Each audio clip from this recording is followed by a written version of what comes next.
Jadi pre-mentoring kali ini kita merecord juga. Jadi sesinya pre-mentoring ini di-record. Jadi kalau misalnya dan akan diupload di YouTube. Kalau misalnya Bapak Ibu mau ngulangin lagi materinya bisa kepoin aja tuh di YouTube-nya Food Startup Indonesia ya.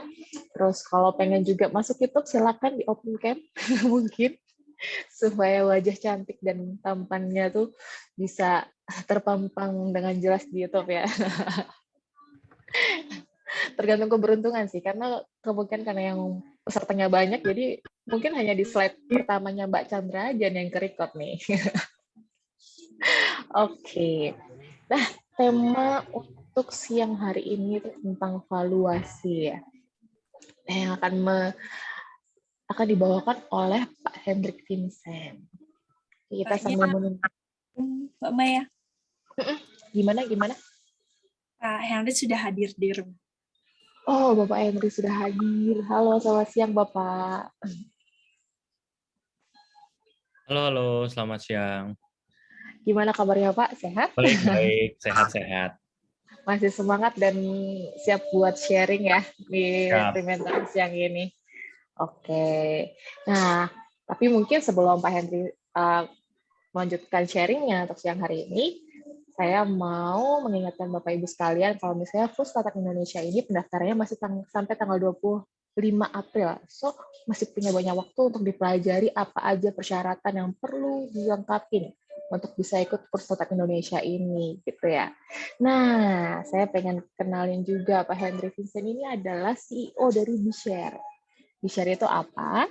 Jadi, BeShare itu sendiri adalah financial technology equity crowdfunding ya. Sebuah platform investasi bisnis yang memungkinkan UKM untuk mendapatkan permodalan untuk ekspansi bisnisnya dengan cara membagikan dengan membagikan persentase kepemilikan sahamnya tanpa harus melakukan IPO. So, terbuka lebar banget. Kalau kepo-kepo soal BeShare boleh di-googling dan dicari tahu BeShare ini apa, terus kayak gimana caranya biar bisa dapet, kayak gitu kan, pemodalannya. Terus BeShare sendiri itu membantu dalam distribusi laporan keuangan, dividen, urusan legalitas, investor relation, dan peningkatan platform performa bisnis Bapak Ibu sekalian. Oke, saya harap Bapak Ibu sekalian masih fit dan intens ya untuk sesi siang hari ini. Oke, Pak Hendrik, silakan boleh dimulai untuk sharing-sharingnya nih, Pak. Oke, ya terima kasih dengan Mbak Maya ya. Terima kasih Mbak Maya dan rekan-rekan dari peserta pre-mentoring Food Startup Indonesia pada kesempatan hari ini. Sebentar saya nanti akan share screen juga nih teman-teman untuk materinya ya. Hari ini saya diminta oleh panitia untuk bisa sharing beberapa hal, terutama terkait bagaimana kita strategi untuk mengatur bagaimana kita bisa menyusun strategi pendanaan, kemudian juga teman-teman bagaimana mau ekspansi biasanya kan terkendala kemungkinan adalah salah satunya selain daripada resource, daripada mau ekspansinya seperti apa, tentunya adalah dari sisi pendanaan itu sendiri gitu ya. Saya coba akan share screen sebentar. Oke, sebentar ya. Ya. Tadi di mobil kamu udah ngomong. Ya. Oke, untuk Bapak Ibu peserta yang mungkin belum mute nih, belum mute handphonenya, boleh di mute dulu ya, supaya penyampaian materi siang hari ini bisa tersampaikan dengan baik. Oke, dan kalau ada yang mau bertanya boleh ketik di chat, nanti kita akan bahas ya.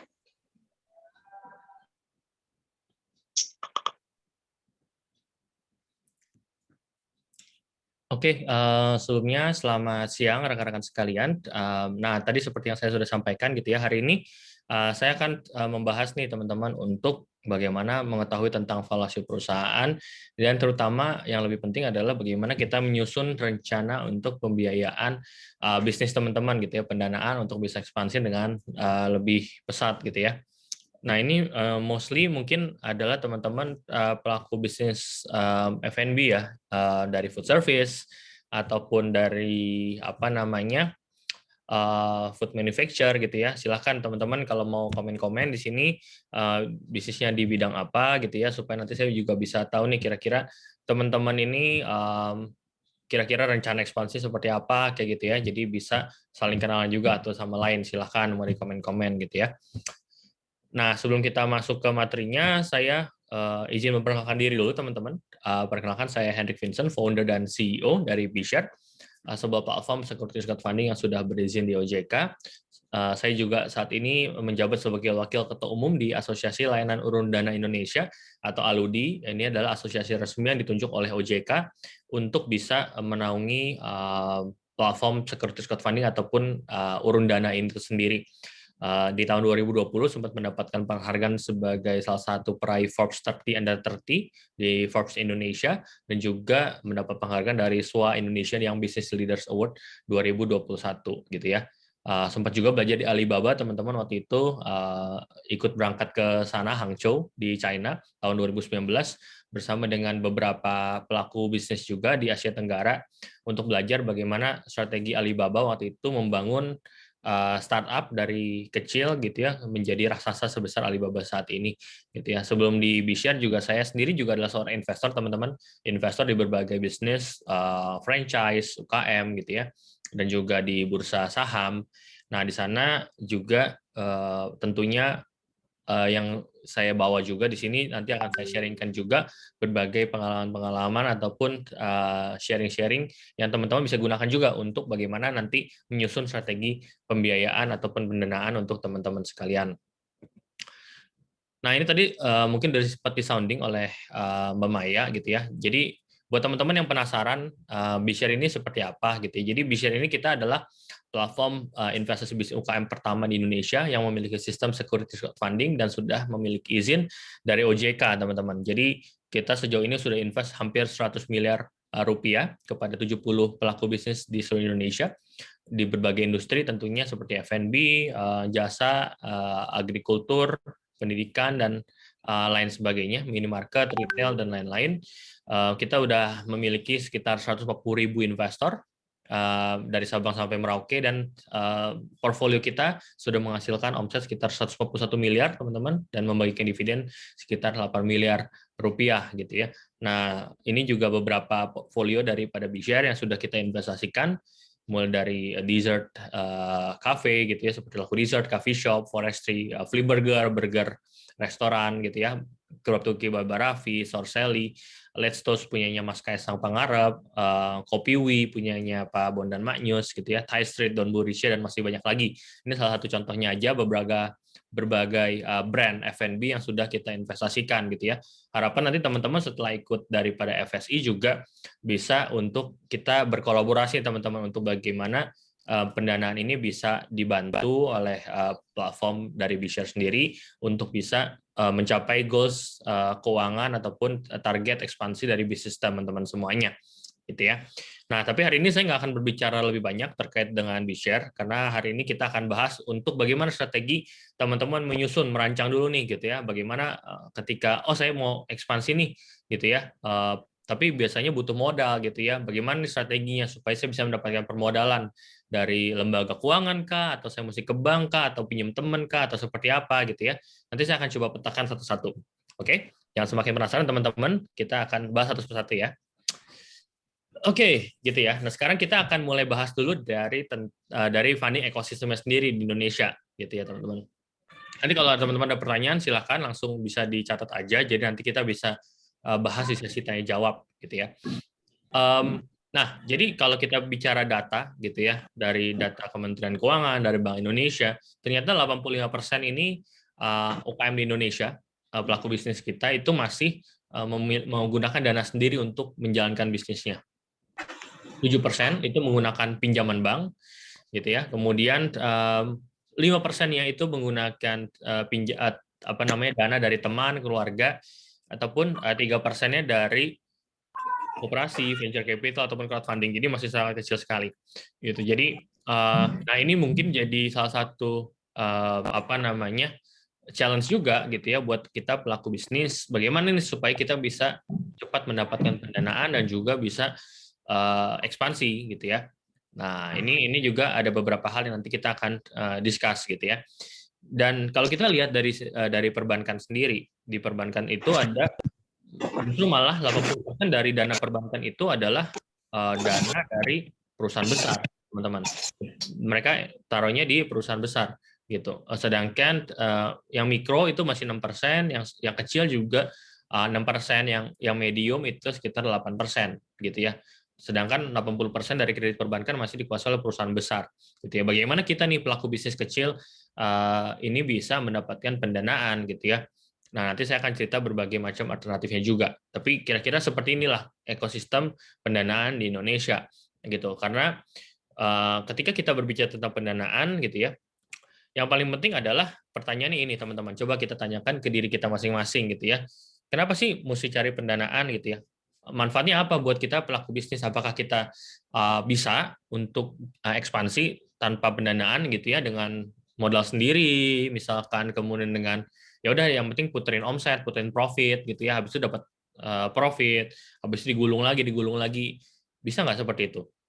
Jawabannya adalah bisa, teman-teman gitu ya. Sebenarnya bisa kalau kita memang mau untuk ngumpulin omsetnya, profitnya, jangan ditarik-tarik ya teman-teman, karena kan kebiasaan banyak orang di luar sana itu ketika bisnis udah untung ditarik sama business owner-nya gitu ya, ditarik business owner-nya, udah gitu ya udah buat kebutuhan sehari-hari, untuk untuk kita bisa mereka jalan-jalan lah, untuk pendidikan anak dan lain sebagainya gitu ya. Nah itu juga menjadi salah satu penyebab juga nih teman-teman, kenapa bisnis di Indonesia itu kebanyakan bisnis keluarga atau bisnis pribadi yang mereka agak kesulitan ketika menghadapi perbankan ataupun venture capital ataupun investor gitu, karena masih kecampur pembukuannya antara keuangan pribadi dengan keuangan perusahaan gitu ya. Harusnya teman-teman ketika kita berbicara untuk bisnis yang mau scale up itu harus benar-benar dipisah dananya. Jangan sampai itu jadi satu rekening yang sama, kita harus pisah rekening perusahaan, laporan keuangan perusahaan dengan pribadi, itu harus dipisah gitu ya. Loh gimana saya sebagai business owner bisa mendapatkan profitnya gitu ya, teman-teman? Itu bisa ada mekanismenya kan. Mekanismenya adalah dengan gaji, misalkan teman-teman menggaji diri sendiri sebagai business owner gitu ya, ataupun teman-teman juga bisa mendapatkan dividen. Dividen ini adalah keuntungan perusahaan yang dibagi secara berkala, baik interim 3 bulanan, 6 bulanan, ataupun setahun berdasarkan rapat umum pemegang saham, teman-teman, kalau memang PT ataupun perusahaan gitu ya. Nah ini juga yang biasanya dipakai oleh perusahaan-perusahaan besar, teman-teman. Jadi kalau kita mau jadi perusahaan besar, tentunya kita harus bisa punya mindset ataupun pola keuangan yang ready untuk bisa scalable sebelum kita bicara tentang pendanaan gitu ya. Jadi harus benar-benar clear dulu nih, dipisahin rekeningnya, laporannya, dan lain-lain gitu ya. Nah, kalau kita bicara tentang tadi udah dipisahin segala macam gitu ya. Loh, kalau udah kayak gitu, gimana nih caranya kita mau ekspansi gitu ya? Bagaimana, kenapa kita harus cari pendanaan gitu ya? Nah, kita harus set dulu pertama kali teman-teman. Kita harus tahu dulu nih jawabannya. Kenapa sih kita butuh pendanaan? Apakah teman-teman mau melakukan ekspansi usaha gitu ya? Ataupun teman-teman hanya untuk ya udahlah biar keren-kerenan aja, kayak di berita-berita kan banyak tuh sekarang startup ataupun perusahaan dapat pendanaan dari venture capital segala macam. Apakah untuk keren-keren aja atau untuk benar-benar mau ekspansi usaha?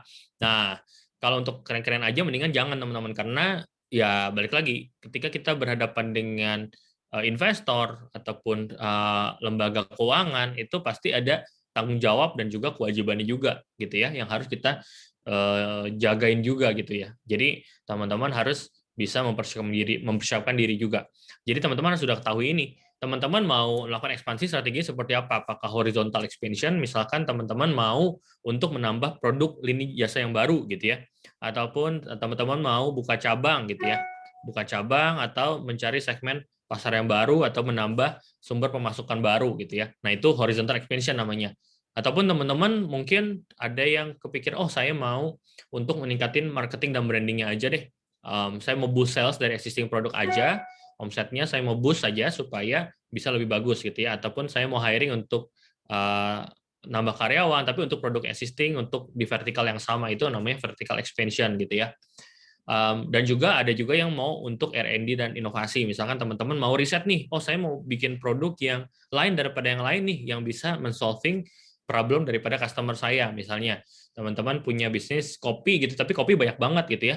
Nah, gimana caranya kita bikin kopi yang benar-benar menjawab kebutuhan masyarakat? Jangan-jangan kita bikin kopi yang kalau diminum itu nggak bikin ngantuk, tapi juga aman buat lambung misalnya kayak gitu. Nah itu kan jangan-jangan perlu kopi khusus atau misalkan racikan formula khusus gitu ya. Nah itu perlu R&D dan inovasi gitu ya.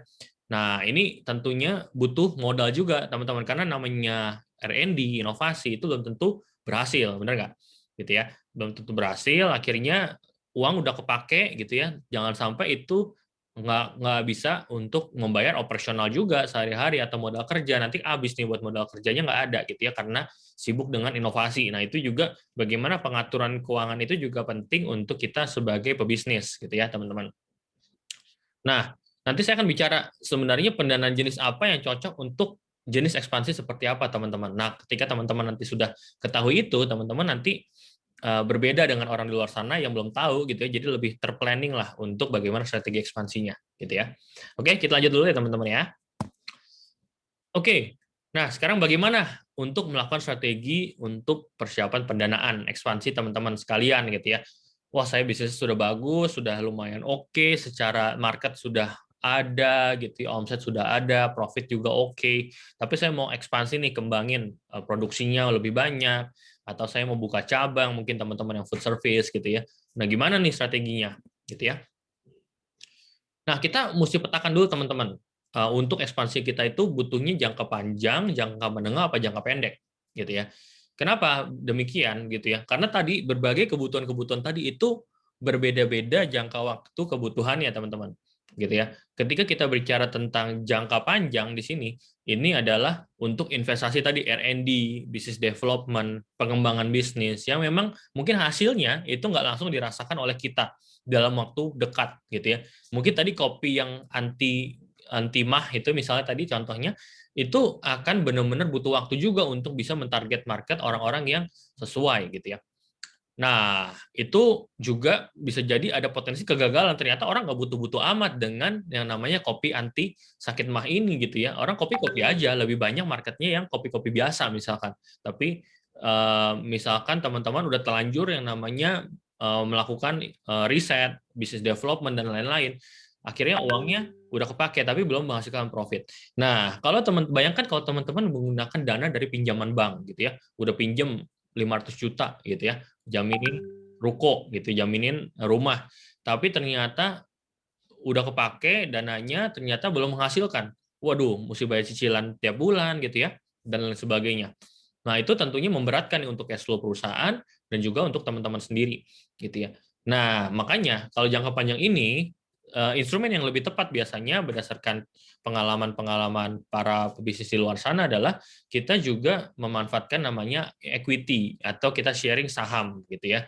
Tadi kalau kita bicara sharing saham itu materinya dulu itu hanya ada konsepnya macam-macam, adalah misalkan kita bukan pinjam ya, kita mencari investor dari teman-teman, keluarga, atau venture capital misalkan yang lebih proper, private equity juga yang lebih proper, ataupun IPO gitu ya. Tapi juga bisa juga sekarang teman-teman bisa explore ke yang tadi, misalkan B-share ada securities crowdfunding, kita bisa sharing saham ke masyarakat publik tanpa harus IPO gitu ya. Sekarang udah banyak macam variasinya teman-teman, channelnya untuk bisa dimanfaatkan gitu ya. Yang penting teman-teman udah tahu dulu nih, oke saya butuhnya untuk jangka panjang, saya sharing equity aja deh, atau bentuknya convertible note. Convertible note ini adalah tanda kutip pinjaman, tapi yang harus dibayarkan secara uangnya lagi, tapi diganti dengan saham gitu ya, namanya convertible gitu, jadi bisa diganti dengan saham gitu. Jadi bentuknya nanti instead of kita harus bayar modalnya, tapi ini teman-teman ganti jadi saham, nanti konsepnya bagi dividen aja, lebih ke bagi hasil kayak gitu kalau dari keuntungan. Nah itu bisa juga convertible note. Nah kalau kita bicara untuk jangka menengah, misalnya teman-teman mau untuk beli aset untuk, oh saya udah tahu nih, saya mau menambah aset untuk produksi, tapi saya juga nanti mau udah ada juga calon-calon pembelinya yang kemungkinan bisa serap gitu ya dari produksi ini. Nah, itu bisa juga karena teman-teman sudah tahu kapasitas produksinya sekian, orderan udah numpuk, ternyata nggak mampu lagi untuk melakukan distribusi ataupun produksi, akhirnya teman-teman beli aset gitu ya. Asetnya kalau teman-teman kekurangan di distribusi, belinya pasti transportasi, alat-alat truk misalnya atau apapun gitu ya. Kalau untuk mesin ya teman-teman untuk produksi gitu ya. Nah, ini bisa juga menggunakan loan base atau bentuknya pinjaman ataupun bagi hasil sesuai dengan kesepakatan gitu ya, yang bentuknya syariah misalnya, sukuk gitu ya, obligasi itu juga bisa. Tapi konsepnya adalah project financing jangka menengah aja, mungkin sekitar 2 tahun gitu ya, udah bisa balikin modal plus bagi hasil kepada para investor. Misalkan seperti itu, atau 3 tahun gitu ya. Kalau jangka panjang itu mungkin bisa 5 tahun, 10 tahun kayak gitu. Nah, itu bedanya di sana. Nah, kemudian kalau kita bicara jangka pendek itu biasanya untuk modal kerja cepat aja gitu ya. Kebetulan ada order nih dari corporate gitu ya, mau pesan makanannya kita nih, cemilannya mau dipesan banyak, kebetulan ada acara di Mandalika kemarin ya, MotoGP gitu ya, mungkin teman-teman pada ngikutin juga. Itu modal kerjanya butuhnya banyak gitu ya, tapi pada saat itu aja, habis itu udahan. Nah, itu teman-teman butuhnya pinjaman jangka pendek aja gitu ya. Pinjaman misalkan bisa ke bank, obligasi, sukuk, atau apapun yang bentuknya jangka pendek, teman-teman udah tahu nih modal kerjanya untuk dipakai untuk apa, jadi lebih aman. Teman-teman nggak akan pusing ngebayarinnya lagi karena teman-teman udah pasti nih ada yang order gitu ya, ada modal kerja yang memang akan serap gitu ya. Nah, kesalahan orang di luar sana adalah ketika mereka pinjam itu mereka nggak tahu siapa pembelinya. Mereka pikir menambah kapasitas produksi adalah menambah omset, padahal belum tentu, teman-teman. Balik lagi, kalau kita jual produk itu tergantung dari demand customer, bukan dari seberapa besar kapasitas produksi kita. Betul apa betul, ya kan? Nah, itu teman-teman. Jadi kita udah teman-teman sekarang udah tahu nih gimana cara petakan instrumen pendanaan berdasarkan jangka waktu penggunaan dananya gitu ya. Oke, lanjut lagi ya teman-teman ya. Kalau teman-teman ada pertanyaan silahkan ya, langsung nanti di komen-komen aja. Oke, nah kita udah bicara jangka waktunya, sekarang kita bicara sumbernya teman-teman ya. Sumber pendanaannya itu dari mana gitu. Tadi udah ada dari dana sendiri misalnya sumber pendanaannya gitu ya. Kemudian ada juga dari angel investor, itu biasanya teman, keluarga atau orang-orang kaya atau tajir-tajir di luar sana yang kita kebetulan kenal gitu ya dan percaya dengan bisnis kita, itu silahkan teman-teman bisa presentasi ke mereka gitu ya. Teman-teman bisa meyakinkan mereka di luar keluarga tadi dan teman gitu ya. Ini juga mereka juga ada yang profesional angel investor kok. Jadi mereka memang udah berduit gitu ya, udah punya bisnis yang sukses, tapi mereka mau invest lagi ke bisnis yang baru dan bisa berpotensi seperti bisnis teman-teman misalnya. Kemudian yang ketiga adalah institutional investor. Nah, ini juga berbagai macam. Ada juga yang perbankan, itu dianggapnya institutional investor juga, karena ketika kita berhadapan dengan perbankan, itu berbeda ketika berhadapan dengan angel investor ataupun individual. Karena dia perusahaan, berarti keputusan investasi ataupun keputusan pendanaan ke bisnis teman-teman itu sudah berdasarkan keputusan perusahaan yang ketat secara legal dan finansialnya seperti apa gitu ya. Nah, itu juga akan dicek sama mereka gitu ya. Makanya legalitas itu penting ketika nanti mempersiapkan pendanaan. Saya akan cerita lebih lanjut juga nanti. Nah, kita bicara bank tadi ya. Bank itu memang konsepnya adalah pinjaman, mereka harus ada jaminan, biasanya properti gitu ya, ataupun ya bentuknya rumah, ruko, tanah atau apapun ya. Atau juga teman-teman kalau selain bank itu ada juga multi finance, misalnya teman-teman jaminin mobil, kendaraan, ataupun emas gitu, penggadaian gitu, itu bisa juga dapat modal gitu ya. Nah, kendalanya memang dia lebih ketat dan juga butuh jaminan, biasanya aset keras gitu ya, bentuknya properti dan lain-lain. Kalau misalkan worst case kenapa dengan bisnisnya, ya dia sita barangnya teman-teman, ya kan, dia sita, ataupun nanti ada debt collector yang datang untuk penagihan hutang gitu ya. Kemudian ada juga yang namanya venture capital, teman-teman.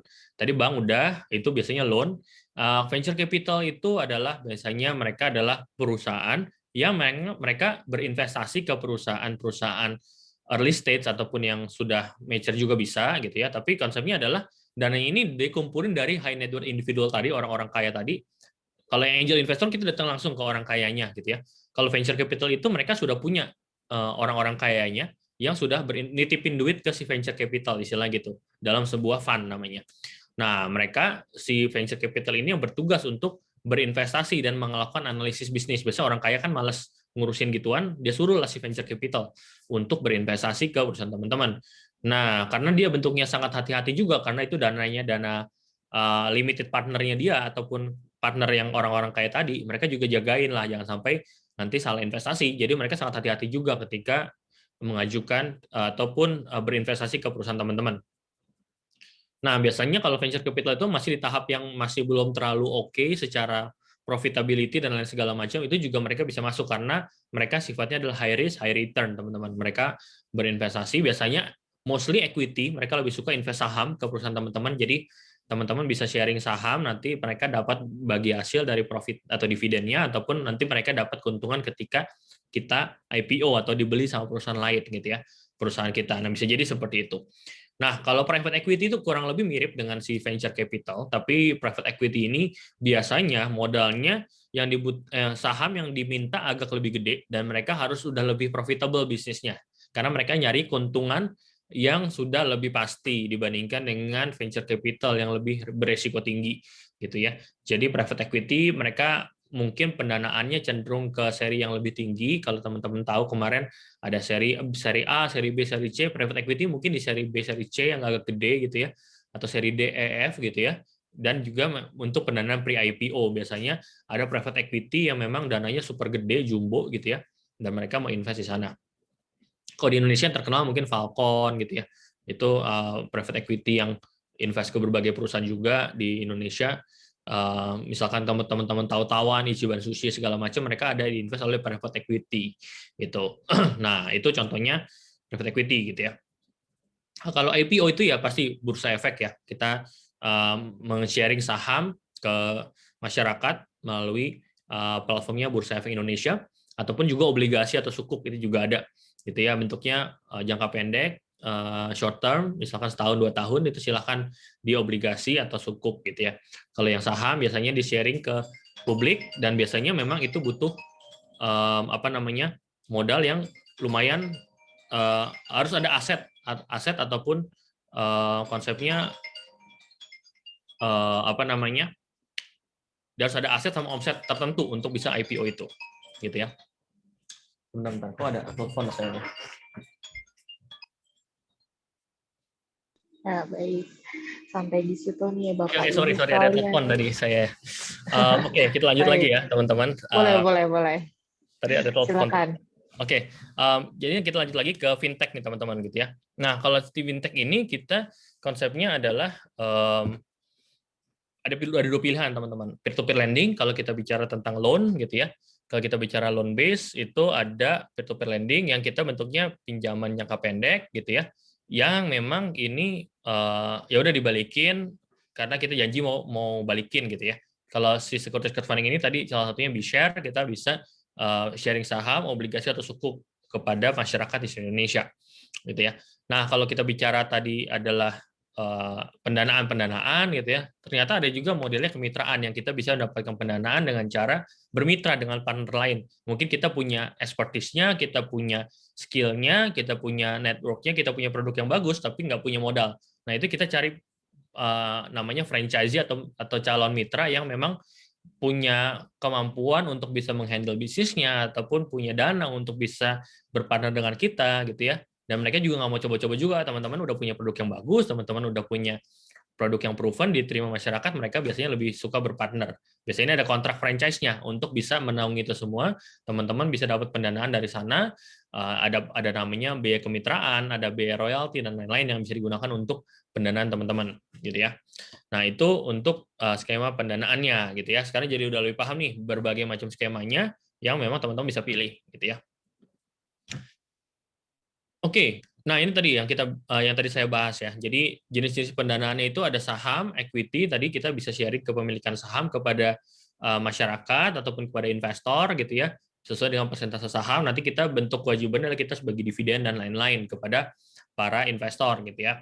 Dan tentunya kalau udah berpartner dengan investor, jadi kita perusahaan ini bukan punya kita sendiri loh teman-teman. Jadi harus baik secara pencatatannya gitu ya, legalnya seperti apa dan lain-lain itu sudah harus proper gitu ya. Karena kita berhadapan dengan orang lain dan memang kita dilindungi oleh undang-undang juga ketika kepemilikan saham tersebut sudah menjadi kepemilikan investor. Nah, kalau kita yang kedua adalah kita bicara tentang pinjaman atau loan tadi. Kita bisa misalkan pinjaman ke bank ataupun terbitin obligasi yang bentuknya adalah fixed return. Teman-teman udah tahu nih, saya per tahun mau bayar misalkan 15% gitu ya. Nah, itu ada bentuknya jaminannya, misalkan fidusia atau project, teman-teman sudah ada projectnya, nanti invoice-nya ataupun PO-nya itu bisa dijaminkan juga, atau teman-teman bisa terbitin giro mundur atau corporate guarantee, itu juga bisa gitu ya, menjadi opsi untuk penerbitan obligasi atau sukuk gitu ya. Nah, kalau sukuk ini yang memang dia mirip obligasi, bentuknya pinjaman tanda kutip gitu ya, tapi dia sudah sesuai dengan syariat Islam dan ada akad-akad tertentu, misalkan mudoroba yang memang konsepnya bagi hasil, dan juga ijarah yang bentuknya sewa dan lain-lain gitu ya. Nah, itu bisa teman-teman pelajari lebih lanjut nanti. Nah, kita sekarang bicara tentang 4 tips nih untuk kita mempersiapkan diri untuk mendapatkan pendanaan gitu ya. Apa aja sih dari kacamata investor itu ketika mau berinvestasi, apa aja yang mereka akan lihat gitu ya kepada bisnis teman-teman gitu. Nah, yang pertama ini adalah mereka akan lihat adalah founders background-nya ataupun teman-teman background-nya seperti apa. Mereka sudah lihat, oh teman-teman sudah pengalaman misalkan udah 5 tahun di industri F&B misalnya. Teman-teman dulu pernah kerja di restoran gitu ya, ataupun teman-teman sudah pernah menjadi manajer di sebuah restoran chain terkemuka di Indonesia misalnya. Nah, itu jadi salah satu faktor yang menunjang juga. Dan juga teman-teman, misalkan kalau saya ambil contoh, misalkan seseorang ini pernah kerja di sebuah perusahaan ayam goreng, sebut saja KFC misalnya. Nah, kemudian dia lihat nih di KFC ini ada kelemahannya apa gitu.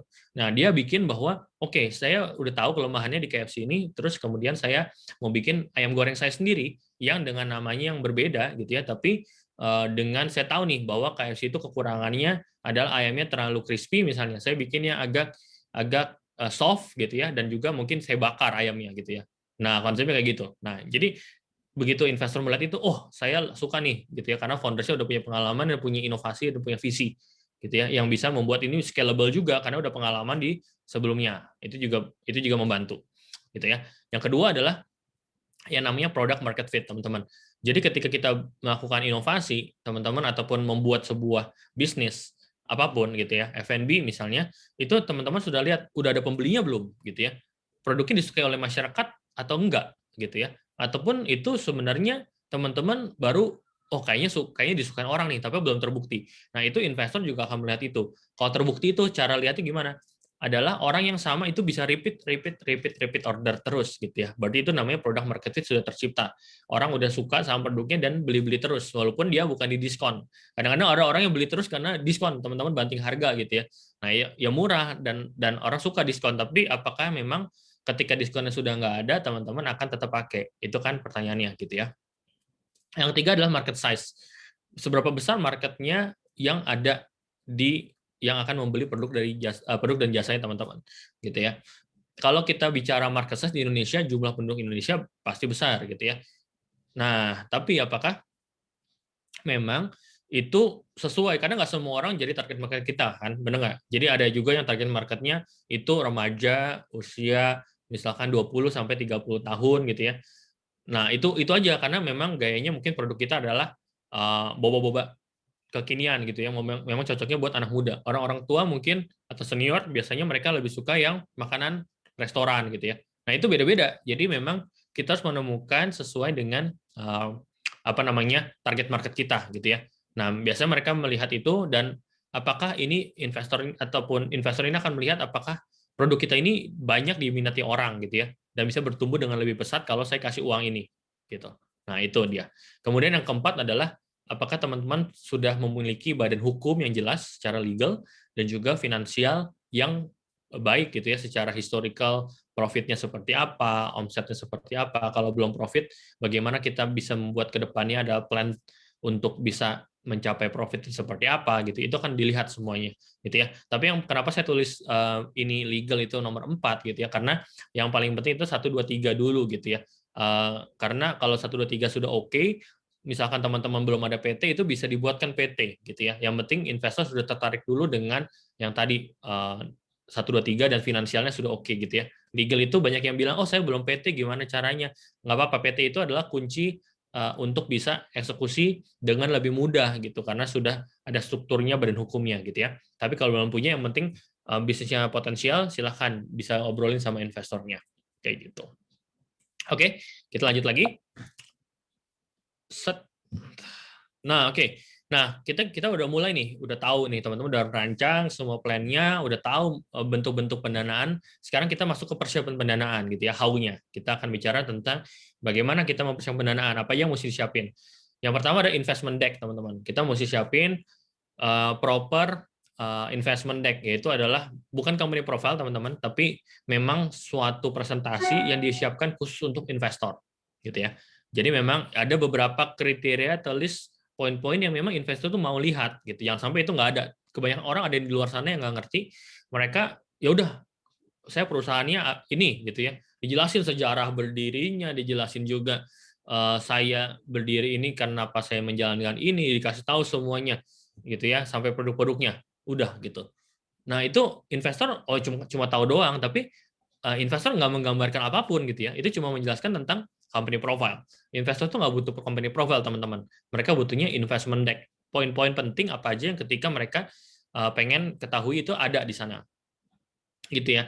Dan ini teman-teman sebaiknya juga nanti saya akan ceritakan detailnya seperti apa, tapi harus sudah proper. Jangan sampai nanti kita begitu presentasi, mungkin investor itu waktunya cepat banget gitu ya. Mereka cuma punya 5 menit. Bagaimana dalam 5 menit itu bisa cover segala sesuatu yang dibutuhkan oleh kita untuk bisa meyakinkan investor gitu ya. Kemudian kita harus punya list of investor gitu ya. Teman-teman bisa cari dari kenalan, dari acara-acara event seperti Food Startup Indonesia misalkan gitu ya, ataupun berbagai sumber kenalan gitu ya untuk bisa mendapatkan investor. Kemudian pitch, kita mesti tahu apa yang kita sampaikan kepada para investor gitu ya. Balik lagi, waktunya investor nggak banyak, jadi mereka teman-teman harus mempersiapkan diri ketika ketemu itu ngomong apa aja. Bahkan ini sesuai dengan peruntukannya itu beda-beda. Teman-teman bisa pitch yang untuk 1 menit, ada yang untuk 3 menit, ada yang untuk 5 menit, atau ada yang untuk duduk nongkrong 30 menit misalnya. Nah, itu beda-beda. Teman-teman harus sudah siapin berbagai strategi presentasi juga. Kemudian di ask itu adalah kita butuh berapa duit untuk bisa ekspansi mencapai target ataupun tujuan ekspansi kita tadi. RAB-nya seperti apa, rencana penggunaan dana seperti apa, baru ngomongin valuasi gitu ya. Topiknya tadi kita bahas tentang valuasi, tapi valuasi ini saya bahas akan di akhir aja, karena valuasi itu sebenarnya nggak susah teman-teman, sangat gampang, asalkan kita sudah menguasai tadi plan pendanaan kita dan struktur pendanaan yang kita mau seperti apa gitu ya. Dan yang terakhir adalah data room. Biasanya ini yang dipakai ketika investor mau melakukan due diligence atau pengecekan terhadap bisnis kita. Biasanya mereka akan cek aspek finansial, aspek legalnya seperti apa, supaya nanti teman-teman bisa siap untuk nanti dicek sama investor segala macam, mereka bisa yakin untuk berinvestasi ke perusahaan teman-teman. Nah, saya akan bahas satu persatu teman-teman. Investment deck gitu ya. Ini saya ambil beberapa contoh common investment deck structure yang sudah dipakai oleh perusahaan-perusahaan besar. Teman-teman pasti udah tahu Airbnb. Nah, ini salah satu contoh pitch deck-nya yang dipakai untuk mendapatkan jutaan dolar di presentasinya dia. Saya lupa ratusan ribu apa jutaan dolar waktu itu. Biasanya strukturnya seperti ini teman-teman. Jadi kita harus sudah kasih tahu cover-nya, misalkan ada gambar teman-teman, problem, solution, kemudian market validation-nya seperti apa, teman-teman sudah coba jualan dan ternyata sudah laku berapa juta porsi dan lain-lain, itu disampaikan di sana. Market size-nya sebenarnya cakupannya, walaupun saya udah jual 1 juta porsi, ternyata porsinya itu ada 100.000 porsi yang masih bisa saya jual dan lain-lain. Itu ada di market size gitu ya. Ada produknya seperti apa, bisnis modelnya teman-teman ambil margin berapa dan lain-lain, itu bisa dibahas di situ. Kemudian market adoption-nya, targetnya teman-teman itu untuk di kelas menengah, kelas atas, atau di mana adopsinya, itu silahkan disampaikan. Kompetisinya, apakah ada perusahaan yang sudah sejenis, yang sudah pernah menjalankan itu sebelumnya, apa kelebihan teman-teman dibandingkan yang lain, gitu ya, itu competitive advantage. Kemudian juga siapa temannya, tim yang ada di balik layarnya, teman-teman udah pernah pengalaman apa segala macam, seperti yang tadi saya infokan, itu ada di tim. Kemudian kalau teman-teman pernah diliput media, silahkan disampaikan, testimoni customer gitu ya, dan terakhir adalah kebutuhan dana yang teman-teman ingin dapatkan dari investor, baik itu bentuknya equity, sharing saham tadi, atau bentuknya pinjaman atau bagi hasil. Itu silahkan disampaikan gitu ya. Nanti investor, ini strukturnya nggak baku sebenarnya, tapi kurang lebih seperti ini supaya teman-teman ada gambaran dulu. Nanti kalau udah udah terbiasa, teman-teman bisa ganti-ganti atau adjust sesuai dengan yang teman-teman butuhkan gitu ya. Oke. Nah, tadi list of investor sumber dari mana gitu ya, dari event networking seputar Indonesia satu-satunya. Kemudian teman-teman mau direct approach gitu ya, langsung kontak ke biasanya sebuah investor, institusi ataupun lembaga keuangan, biasanya mereka punya website, mereka punya kontak personnya, mereka teman-teman bisa langsung cari sendiri ataupun referensi atau kenalan juga bisa. Yang kenalan yang oke itu adalah kenalan yang sudah pernah diinvestasikan oleh investor tersebut. Jadi teman-teman sudah tahu referensinya, kontaknya kemana dan lain-lain lebih gampang, gitu ya. Kemudian, ini tadi sudah. Nah, kita bicara tentang financial projection, teman-teman. Nah, ini juga salah satu bentuk yang salah satu contoh. Saya tadi cuma ambil contoh aja, gitu ya. Tapi kurang lebih seperti ini, teman-teman. Kita bisa proyeksikan finansial teman-teman itu di beberapa tahun ke depan, misalkan 5 tahun ke depan, untuk kita bisa cari tahu nih, oke, kita dari penjualan targetnya itu berapa, gitu ya, misalnya 200 porsi gitu ya, misalnya porsinya ada 22.000 porsi gitu ya, 22.000, harganya 22.000, kemudian 2.200 porsi gitu ya. Nah, kemudian sales per day-nya berapa, 4,4 juta gitu ya, kemudian sales per month-nya berapa, sales per year-nya berapa gitu ya. Nah, ini contoh yang bukan berarti yang paling benar gitu ya, saya tadi ambil contoh aja. Supaya teman-teman ada gambaran sebenarnya financial projection yang simple itu seperti apa sih. Nah, ini juga ada contohnya. Sebenarnya kalau misalkan yang detail itu ada cost dan lain segala macam yang di bawah sini. Nah, ini konsepnya adalah ada juga model revenue sharing. Kalau ini kebetulan ada bisnis yang revenue sharing-nya 14% dari omset, gitu ya. Ini contoh bagi hasilnya ke investor, gitu ya. Biar teman-teman berinvestor ada gambaran.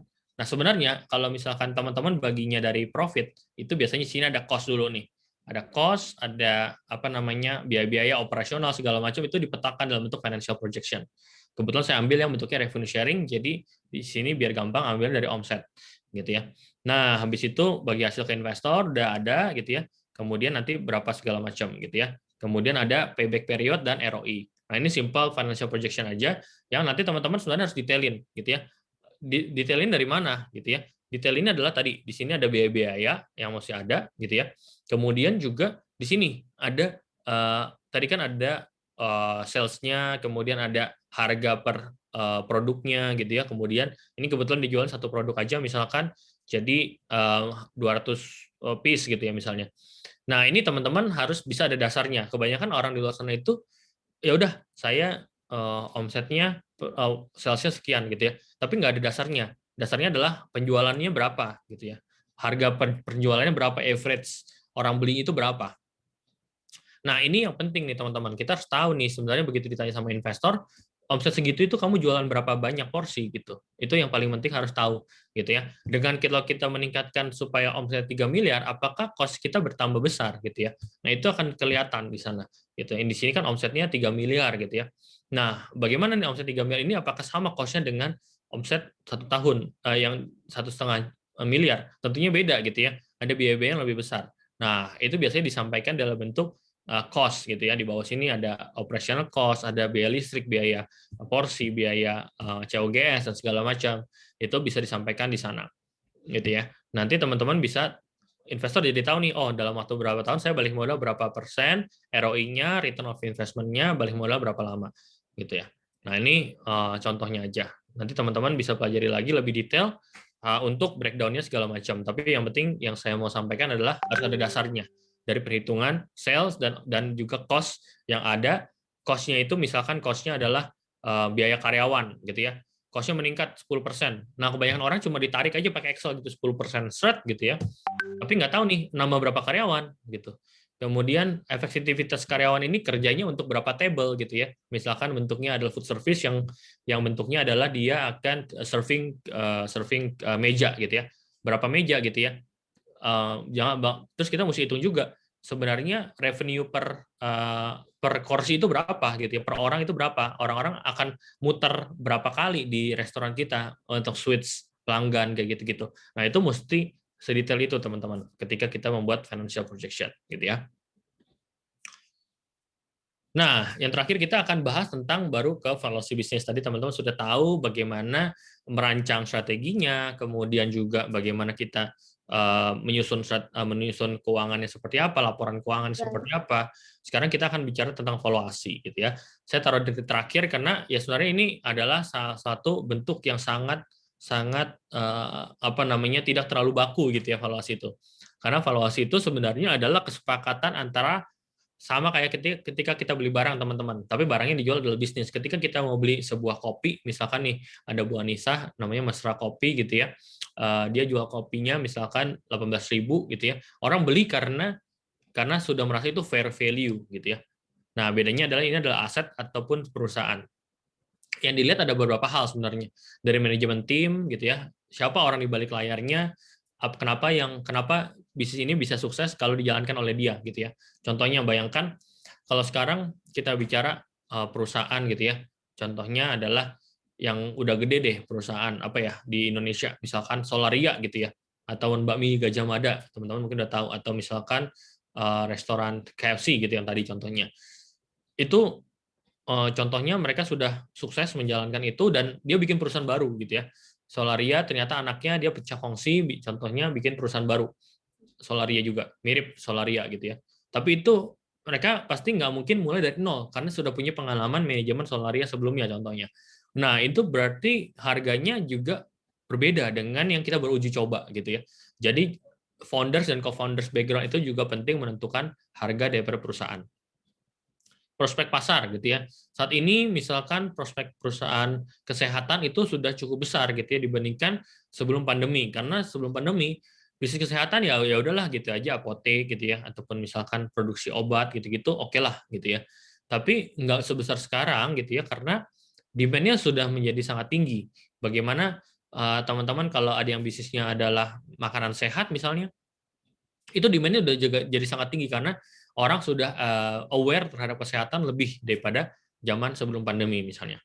Kemudian tadi historical, proyeksi keuangan, nilai aset, tangible atau intangible asset itu juga mempengaruhi gitu ya.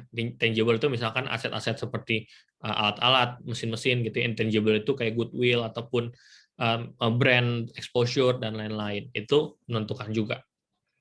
Oke. Nah, kita sekarang bahas metode valuasi bisnis. Nah, ini nggak usah dipusingin tentang angka-angkanya gitu ya, present value, future value itu nggak usah dipusingin karena nanti teman-teman biasanya ini hanya di kacamata investor aja yang akan hitung-hitung kayak ginian. Teman-teman nggak perlu hitung-hitung kayak ginian gitu ya. Biasanya investor itu punya tim finance-nya, analisnya yang akan melakukan ini untuk bisa mengetahui harga wajar daripada perusahaan teman-teman gitu ya. Biasanya dipakai contohnya adalah discounted cash flow ataupun discounted dividend model yang biasanya dihitungkan, oke, kalau saya invest sekarang, kemudian proyeksi teman-teman tadi dividennya itu dalam 5 tahun akan misalkan berapa, misalnya 5 miliar gitu ya, saya invest 1 miliar, dapat dividennya dalam 5 miliar misalnya. Nah ini saya dapat berapa persen dari sahamnya teman-teman gitu ya. Nah itu buat kacamata pengukurannya investor aja. Mereka biasanya lihat dari cash flow masa depan yang disetarakan dengan saat ini itu seperti apa gitu ya, berdasarkan data historical juga. Oke, nah itu simpelnya discounted cash flow dan discounted dividend model gitu ya, buat hitung-hitung investor biar dapat harganya seperti apa. Kemudian ada juga financial calculation, ada orang yang ngitung net NPV gitu ya, present value, kemudian required return gitu ya, returnnya dia berapa, IRR-nya, BEP-nya berapa lama, payback period berapa lama, ROI-nya berapa persen gitu ya. Nah itu biasanya dihitung-hitung juga oleh investor.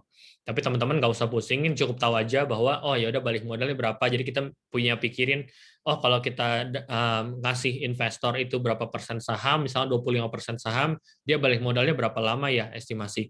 Biar make sense aja buat dia. Biasanya investor lebih suka balik modalnya ada yang 4 tahun balik modal, dia udah oke, ada yang maunya 2 tahun balik modal, ada juga yang 8 tahun balik modal is oke gitu. Jadi memang tipe-tipe investor beda-beda.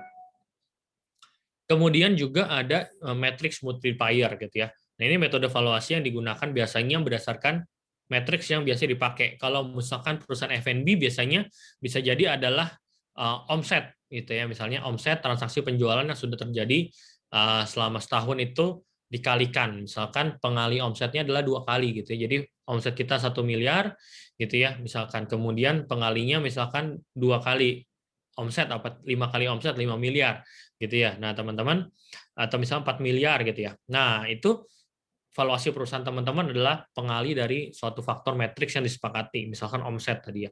Kalau 4 miliar, berarti kalau saya investor, saya invest 1 miliar, berarti saya dapat 25% gitu ya. Berarti saya 4 tahun balik modal dengan asumsi apa namanya tadi, omsetnya 1 miliar. Itu belum menghitung margin ya. Kalau hitung margin berarti kita taruhlah margin 50% gitu ya. Contohnya, kalau margin 50%, berarti misalkan tadi omset 1 miliar, untungnya kan 500 juta net profit misalkan contoh gitu ya. Berarti kalau saya invest 1 miliar, berarti 2 tahun balik modal dong gitu ya. 500 juta. Nah, berarti itu harganya mungkin oke buat saya gitu ya. Tinggal berapa persen. Kalau misalkan teman-teman mau sharingnya 50% sahamnya, berarti 4 tahun saya balik modal gitu ya dari profit tersebut. Nah, itu yang menjadi hitung-hitungan atau kira-kira negosiasi juga kepada para investor. Kemudian yang berikutnya adalah comparison, teman-teman. Comparison ini adalah metode valuasi yang biasanya paling gampang untuk dilakukan karena ini contohnya ada investor yang sudah pernah investasi di sebuah perusahaan sejenis, mereka biasanya akan sounding di press release. Teman-teman sering dengar ada perusahaan ini baru dapat pendanaan dari investor dengan total valuasi sekian gitu ya. Biasanya ada juga yang di state. Jadi ketika kita berhadapan dengan investor, kita bisa pakai perbandingan. Oh, saya punya perusahaan itu mirip dengan perusahaan ini yang udah mendapatkan pendanaan dari investor A sebesar sekian gitu. Nah, itu bisa, tapi jangan sampai kita cuma head to head bandingin gitu, tapi teman-teman harus tahu juga dia diinvest sekian itu dengan omset berapa loh, gitu ya. Dia diinvest sekian dengan udah jualan berapa porsi, udah jualan berapa banyak piece yang sudah mereka jual gitu ya. Nah, itu yang teman-teman harus perbandingan juga harus dicek, jangan benar-benar mentah-mentah, tapi kita harus cek sampai ke dalamnya gitu ya. Karena investor juga pasti akan lakukan due diligence juga. Sebenarnya ini wajar nggak sih harganya gitu, apapun itu kemahalan yang di luar sana, ataupun teman-teman cari perbandingan di luar negeri. Biasanya di luar negeri itu lebih tinggi valuasinya karena investornya juga melihat dengan harga US dollar gitu ya. Di sini mungkin dianggapnya marketnya juga masih baru, belum terlalu mature, resikonya bisa jadi lebih besar, jadi dia minta saham lebih besar misalkan seperti itu, atau return bagi hasil yang lebih besar. Dan yang terakhir, kunci pamungkasnya adalah sebenarnya adalah negosiasi, teman-teman. Apalagi di perusahaan kita yang masih early stage itu nggak ada valuasi model yang bentuknya baku, teman-teman. Yang penting kita nyaman dengan membagikan sharing itu kepada para investor, dan investor juga merasa fair gitu. Ketika mereka investasi 1 miliar, mereka dapat 25%, balik modalnya 4 tahun, oke lah, masih wajar menurut kacamata dia gitu ya. Jadi selama mereka oke dan kita oke, itu bisa deal gitu ya. Buat apa kita bikin valuasi terlalu besar tapi investor kesan terlalu mahal, dia nggak mau, dia bahkan ego aja nggak mau, teman-teman, karena mereka melihat ini nggak make sense harganya, saya nggak mau beli gitu ya. Bisa jadi seperti itu. Jadi begitu kita berhadapan dengan investor, kita udah punya hitung-hitungan kasar, kira-kira balik modal investor berapa lama, dengan proyeksi saya coba offer sekian yang kira-kira menurut investor akan oke. Gitu ya. Nah, itu kita sebagai business owner cukup tahu sampai situ aja supaya nanti kita bisa negosiasi dengan lebih gampang kepada para investor. Oke, itu aja pemaparan dari saya, teman-teman. Kalau memang teman-teman nanti ada mau diskusi dan lain segala macam, kita akan lanjutkan di sesi tanya jawab. Oke, saya kembalikan ke Mbak Maya. Terima kasih. Oke, thank you Pak Hendrik untuk sharing-sharing ilmunya ya. Ini banyak banget yang senang banget akhirnya dapat pengetahuan baru nih soal pendanaan dan juga valuasi. Nah, ini ada pertanyaan nih Pak dari Ibu Intan. Investment deck itu seperti penawaran kah? Gimana nih Pak? Oke. Ya, Ibu siapa tadi? Sorry. Ibu Intan. Ibu Intan ya? Iya, Bu Intan. Jadi, investment deck itu seperti semacam tadi ya, yang saya sharing yang tadi, ntar saya share lagi contohnya. Investment deck itu, tadi mana contoh saya punya deck ya? Itu adalah sebuah presentasi ataupun apa namanya? Bukan presentasi juga sih, kayak apa ya? Kayak semacam proposal lah gitu ya, proposal pendanaan yang teman-teman bisa gunakan untuk memberikan informasi secukup-cukupnya kepada para investor gitu ya, secukup-cukupnya untuk bisa meyakinkan investor gitu ya. Nah, di sini kita ada beberapa poin yang bisa disampaikan gitu ya. Teman-teman investor biasanya itu mereka melihat adalah, oh saya mau invest ke perusahaan ini, saya butuh tahu apa? Saya butuh tahu problem yang di-solve, solusinya seperti apa, seberapa besar marketnya, timnya siapa aja, kompetitornya udah ada atau belum. Semua pertanyaan yang kemungkinan besar akan ditanyakan oleh investor dimasukkan ke dalam sebuah deck, di mana dengan itu bisa membantu membuat dia yakin bahwa teman-teman itu layak untuk mendapatkan investasi dari dia. Gitu. Poin investment deck itu seperti itu.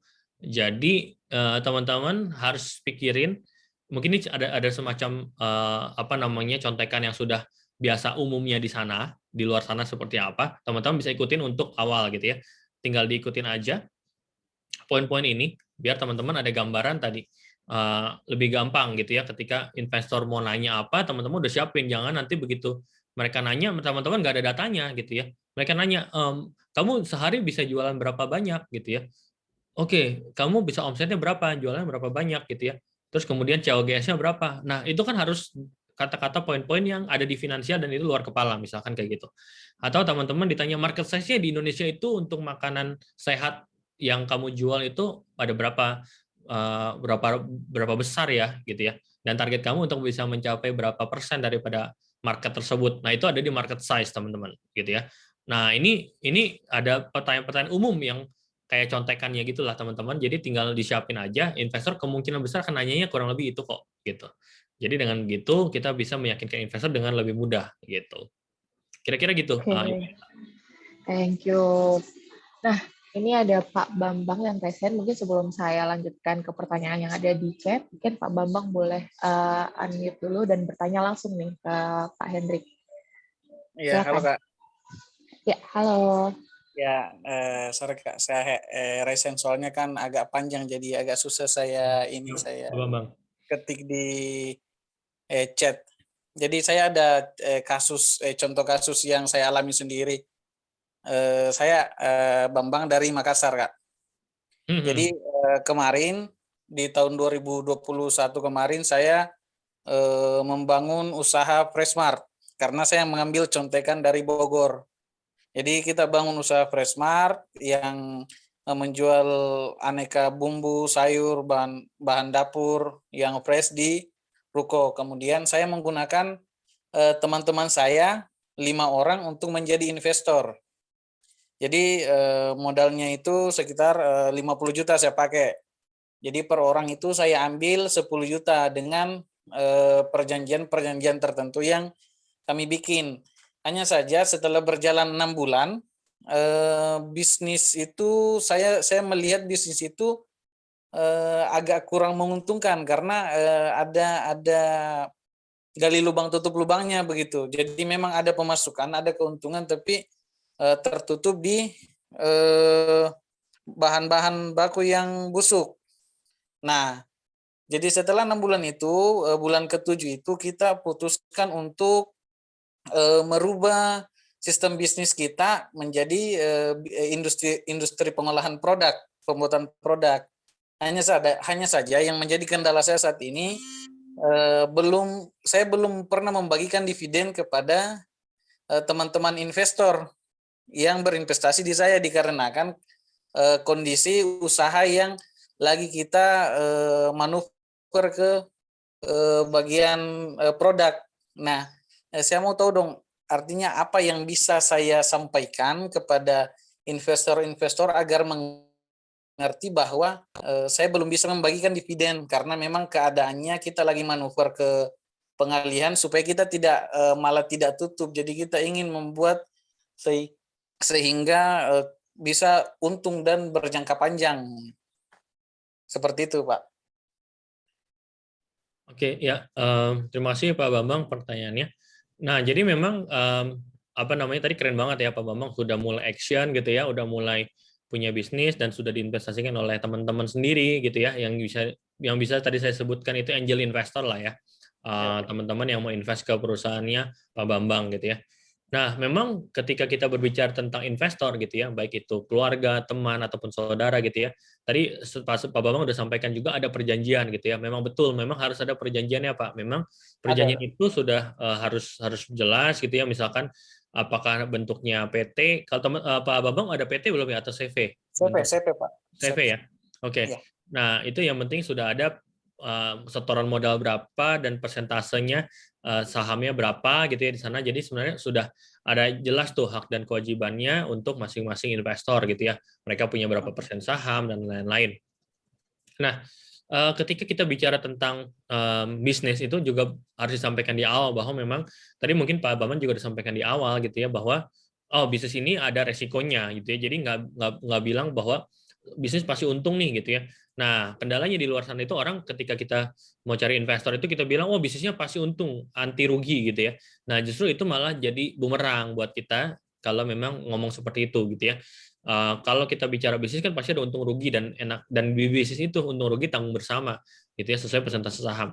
Nah, ketika kita tadi Pak Bambang sudah jalan bisnisnya dan belum menghasilkan dividen, Pak Bambang mau move ke bisnis modelnya diganti, itu wajar-wajar saja dalam hal bisnis gitu ya. Tinggal bagaimana Pak Bambang bisa mengkomunikasikan dengan teman-temannya, dengan investor, dibikin seproper mungkin. Teman-teman itu kan pasti mereka butuh tahu nih, kamu yakin itu bisnisnya akan sukses gitu ya. Mereka kan pasti akan tanya, apa yang sudah kamu lakukan? Kemarin kamu bilang bisnis yang fresh itu lebih bagus, sekarang kamu ganti bisnis model. Pasti kemungkinan teman-teman akan bertanya seperti itu, ya kan Pak? Nah, bagaimana nih kita membuat sebuah bisnis plan gitu ya, sebuah deck tadi gitu ya, sebuah presentasi ataupun rencana bisnis, rencana keuangan yang solid, yang kuat, yang sudah direncanakan dengan matang, yang kita bisa sampaikan kepada para pemegang saham gitu ya, para investor. Nah, dengan demikian investor juga pasti akan bilang, benar juga, daripada kita bisnis 6 bulan belum terlalu gede untungnya, kita sekarang cari bisnis yang lebih oke, Pak Bambang lebih tahu seperti apa, kemungkinan akan lebih besar untungnya gitu ya. Saat ini kita memang nggak bagi dividen dulu gitu ya. Nanti mungkin kita lihat setahun kemudian seperti apa, kalau untung kita baru bagi, tapi minimum kita bisa jalan potensi bisnis ini lebih bagus menurut analisa dan proyeksi dari Pak Bambang. Nah, itu semuanya disampaikan aja kepada para investor gitu ya. Investor-investor yang bijak harusnya mereka akan tahu sih Pak, untuk mereka akan tahu, dan kalau mereka masih percaya dengan Pak Bambang, ya mereka akan oke dengan skema yang ditawarkan. Kira-kira seperti itu Pak Bambang. Ya Pak, sebelumnya kami sudah melakukan percobaan penjualan produk selama 2 bulan. Dan bisa dibilang luar biasa, setelah 2 bulan penjualan produk Pak, ada sekitar 1 produk saja yang kami jual, itu 1 jenis produk, ada sekitar 3.000 pieces yang keluar, bahkan kami sudah membagi-bagi emas kepada reseller yang kami pakai. Jadi bisa dibilang potensinya memang setelah manuver ini memang kami sudah merasakan potensi jangka panjangnya, makanya kami sementara proses perizinan, tapi itu dia, kami sudah memberikan presentasi kepada investor untuk planning 1 tahun ke depan yang akan kami lakukan. Cuma investor belum paham bahwa dalam proses perizinan itu memang membutuhkan waktu. Nah, itu yang menjadi kendala di kami sekarang, karena setiap kami bergerak otomatis akan ditanya sampai di mana, padahal kan kami ini kan masih mengikuti prosedur yang ada di Indonesia juga sebenarnya. Ya.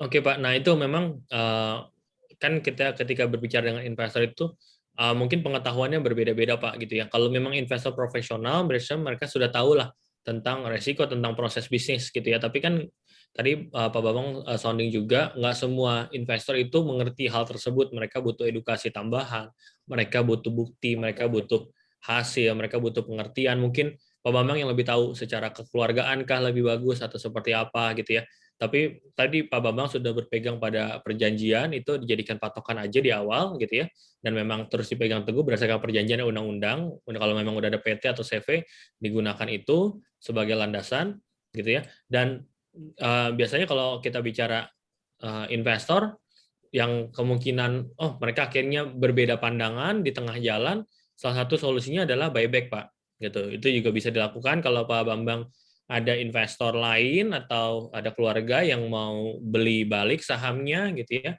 ataupun modalnya, dipersilahkan juga sebagai satu exit strategi buat dia. Siapa tahu mungkin di awal dia percaya dengan Pak Bambang, tapi dilihat-lihat makin lama mungkin visinya udah beda atau mereka kurang serak gitu ya. Nah, itu salah satu exit strategi bisa di-buyback juga oleh Bapak sebagai pemegang saham utama gitu ya. Itu juga bisa jadi opsi sih Pak gitu. Selain tadi Bapak udah coba pengertian, udah memberikan edukasi dan lain-lain, tapi balik lagi orang beda-beda, jadi tergantung dari bagaimana Bapak pendekatannya dan goal terakhirnya bisa di-buyback juga kalau memang Bapak mau. Seperti itu sih Pak. Baik, terima kasih Pak. Terima kasih. Oke. Terima kasih Pak Vincent sudah berbagi insight-nya. Sudah terjawab ya Pak Bambang ya. Ya silakan langsung dilaksanakan. Kita lihat hasilnya seperti apa. Oke, ada pertanyaan lanjutan nih. Bukan lanjutan, pokoknya pertanyaan dari peserta lain, dari Pak Yuwono. Ini semoga saya bisa menyampaikan pertanyaan dengan jelas ya. Jadi variabel dalam menghitung valuasi terhadap investor apakah beda jauh dengan valuasi saat mau jual usaha? Saya nggak tahu apakah ini pertanyaannya sudah cukup jelas. Kalau belum, mungkin saya bisa minta untuk Pak Yono unmute dan menjelaskan secara langsung nih. Soalnya dari chat kata-katanya seperti itu. Gimana Pak? Oke. Nah, kalau yang saya tangkap nih, mungkin Pak Yuno mau bertanya terkait kalau kita mau nyari investor atau mau jual perusahaan itu valuasinya beda apa enggak gitu ya. Mungkin yang saya tangkap sih seperti itu Pak. Tapi nanti kalau misalkan belum sesuai coba diklarifikasi lagi. Tapi kalau memang seperti itu saya coba jawab ya Pak. Jadi kalau kita mau melakukan pendanaan atau investasi kepada perusahaan, baik itu bentuknya, kalau misalkan dijual itu kan berarti di take over 100% Pak, ya kan? Penjualan, ya benar kata Pak Yono ya. Kalau bedanya sebenarnya menjual perusahaan atau berinvestasi ke perusahaan itu bedanya adalah kalau menjual perusahaan itu kita beli take over 100%. Kalau misalkan kita investasi itu biasanya justru nggak mau 100% Pak. Biasanya mungkin 10%, 20%, atau 30%, tapi Bapak tetap dominan gitu ya. Tetap Bapak yang menjalankan usaha sebagai pemegang saham pengendali gitu ya istilahnya. Nah, kenapa seperti itu? Karena biasanya Bapak yang lebih ngerti bisnisnya dibandingkan dengan saya, misalkan sebagai investor. Saya pengen Bapak tetap punya passion, Bapak pengen punya hati di sana. Jadi kalau saham Bapak terlalu dikit, justru malah nggak bagus buat saya, karena Bapak udah nggak terlalu jagain bisnisnya nanti, duit saya nggak ada yang ngurusin, istilah gitu. Tapi dengan Bapak masih dominan, 70%, saya 30%, Bapak jadi punya passion tadi, masih punya jiwanya di situ untuk all out di sana. Jadi perusahaan saya bisa semakin berkembang gitu ya. Nah, sebenarnya secara valuasi kurang lebih sama aja sih Pak perhitungan valuasinya gitu ya. Tapi bedanya adalah kalau kita mau jual usaha biasanya tergantung nih. Kalau misalkan jual usaha dalam rangka apa? Kalau dalam rangka emang perusahaannya kurang bagus gitu ya, tentunya itu akan jadi lebih murah tanda kutip secara valuasi karena ya perusahaannya nggak bagus kok, yang daripada perusahaannya mati di take over aja dijual sama perusahaan yang lebih gede tapi dengan harganya nggak terlalu mahal lah kan perusahaannya nggak bagus gitu ya. Tapi kalau teman-teman bisnisnya lagi bagus banget gitu ya dan ternyata mau dijual ya tentu harganya beda. Sama ketika kita mau investasi, kalau teman-teman mau diinvestasikan tapi perusahaannya lagi kurang oke, biasanya jangankan harganya murah, invest aja mereka nggak mau investor karena mereka takut besok hari ini saya invest sebulan lagi udah tutup gitu ya contohnya. Jadi mereka pasti pengen investor itu pasti pengen investasi ke perusahaan yang berpotensi berkembang, berpotensi sukses bahkan sampai IPO di Bursa Efek Indonesia misalkan kayak gitu. Nah, dengan begitu tentunya valuasi perusahaan yang pada saat performance yang bagus itu pasti akan lebih tinggi dibandingkan performance yang lagi turun atau lagi jelek gitu ya. Nah, makanya waktu di COVID kemarin saya ada cerita juga kalau kita bicara investor itu kalau di COVID itu semua orang oke saya butuh dana gitu ya. Tapi kebutuhan dananya adalah untuk modal kerja aja gitu. Contohnya untuk bayar gaji aja. Nah itu akan berbeda ketika saya nggak perlu uang sebenarnya. Saya butuhnya buka cabang gitu. Saya butuhnya nambah kapasitas produksi gitu. Nah itu pasti akan beda hitungannya. Kira-kira seperti itu Pak. Jadi bukan berarti bedanya adalah mau dijual apa mau diinvestasikan, tapi apakah penggunaan dana itu untuk apa? Itu yang menjadi lebih penting untuk investor dan bagaimana prospek ke depan itu yang menjadi patokan. Kira-kira seperti itu, Pak. Oke, siap. Thank you Pak Vincent untuk penjelasannya. Begitu ya Pak Yuwono, kalau udah jelas bisa kasih jempolnya. Oke, sama-sama Bang Yuwono. Oke, ya mungkin sebelum saya move ke pertanyaan selanjutnya yang ada di chat, saya mau tanya nih sama Pak Vincent nih. Nah, Ya, tadi kan tentang peningkatan produksi itu kan nggak bisa nggak bisa mendefinisikan bahwa bisnis ini tuh bisa berkembang gitu loh. Yang jadi patokan adalah sebenarnya adalah penyerapan pasar itu sendiri alias demand ya, demand market ya. Nah, waktu tadi kan ada financial projection. Financial projection berarti sebuah bisnis itu akan mengukur demand ke depan ini atas barang saya ini akan seperti apa. Misalnya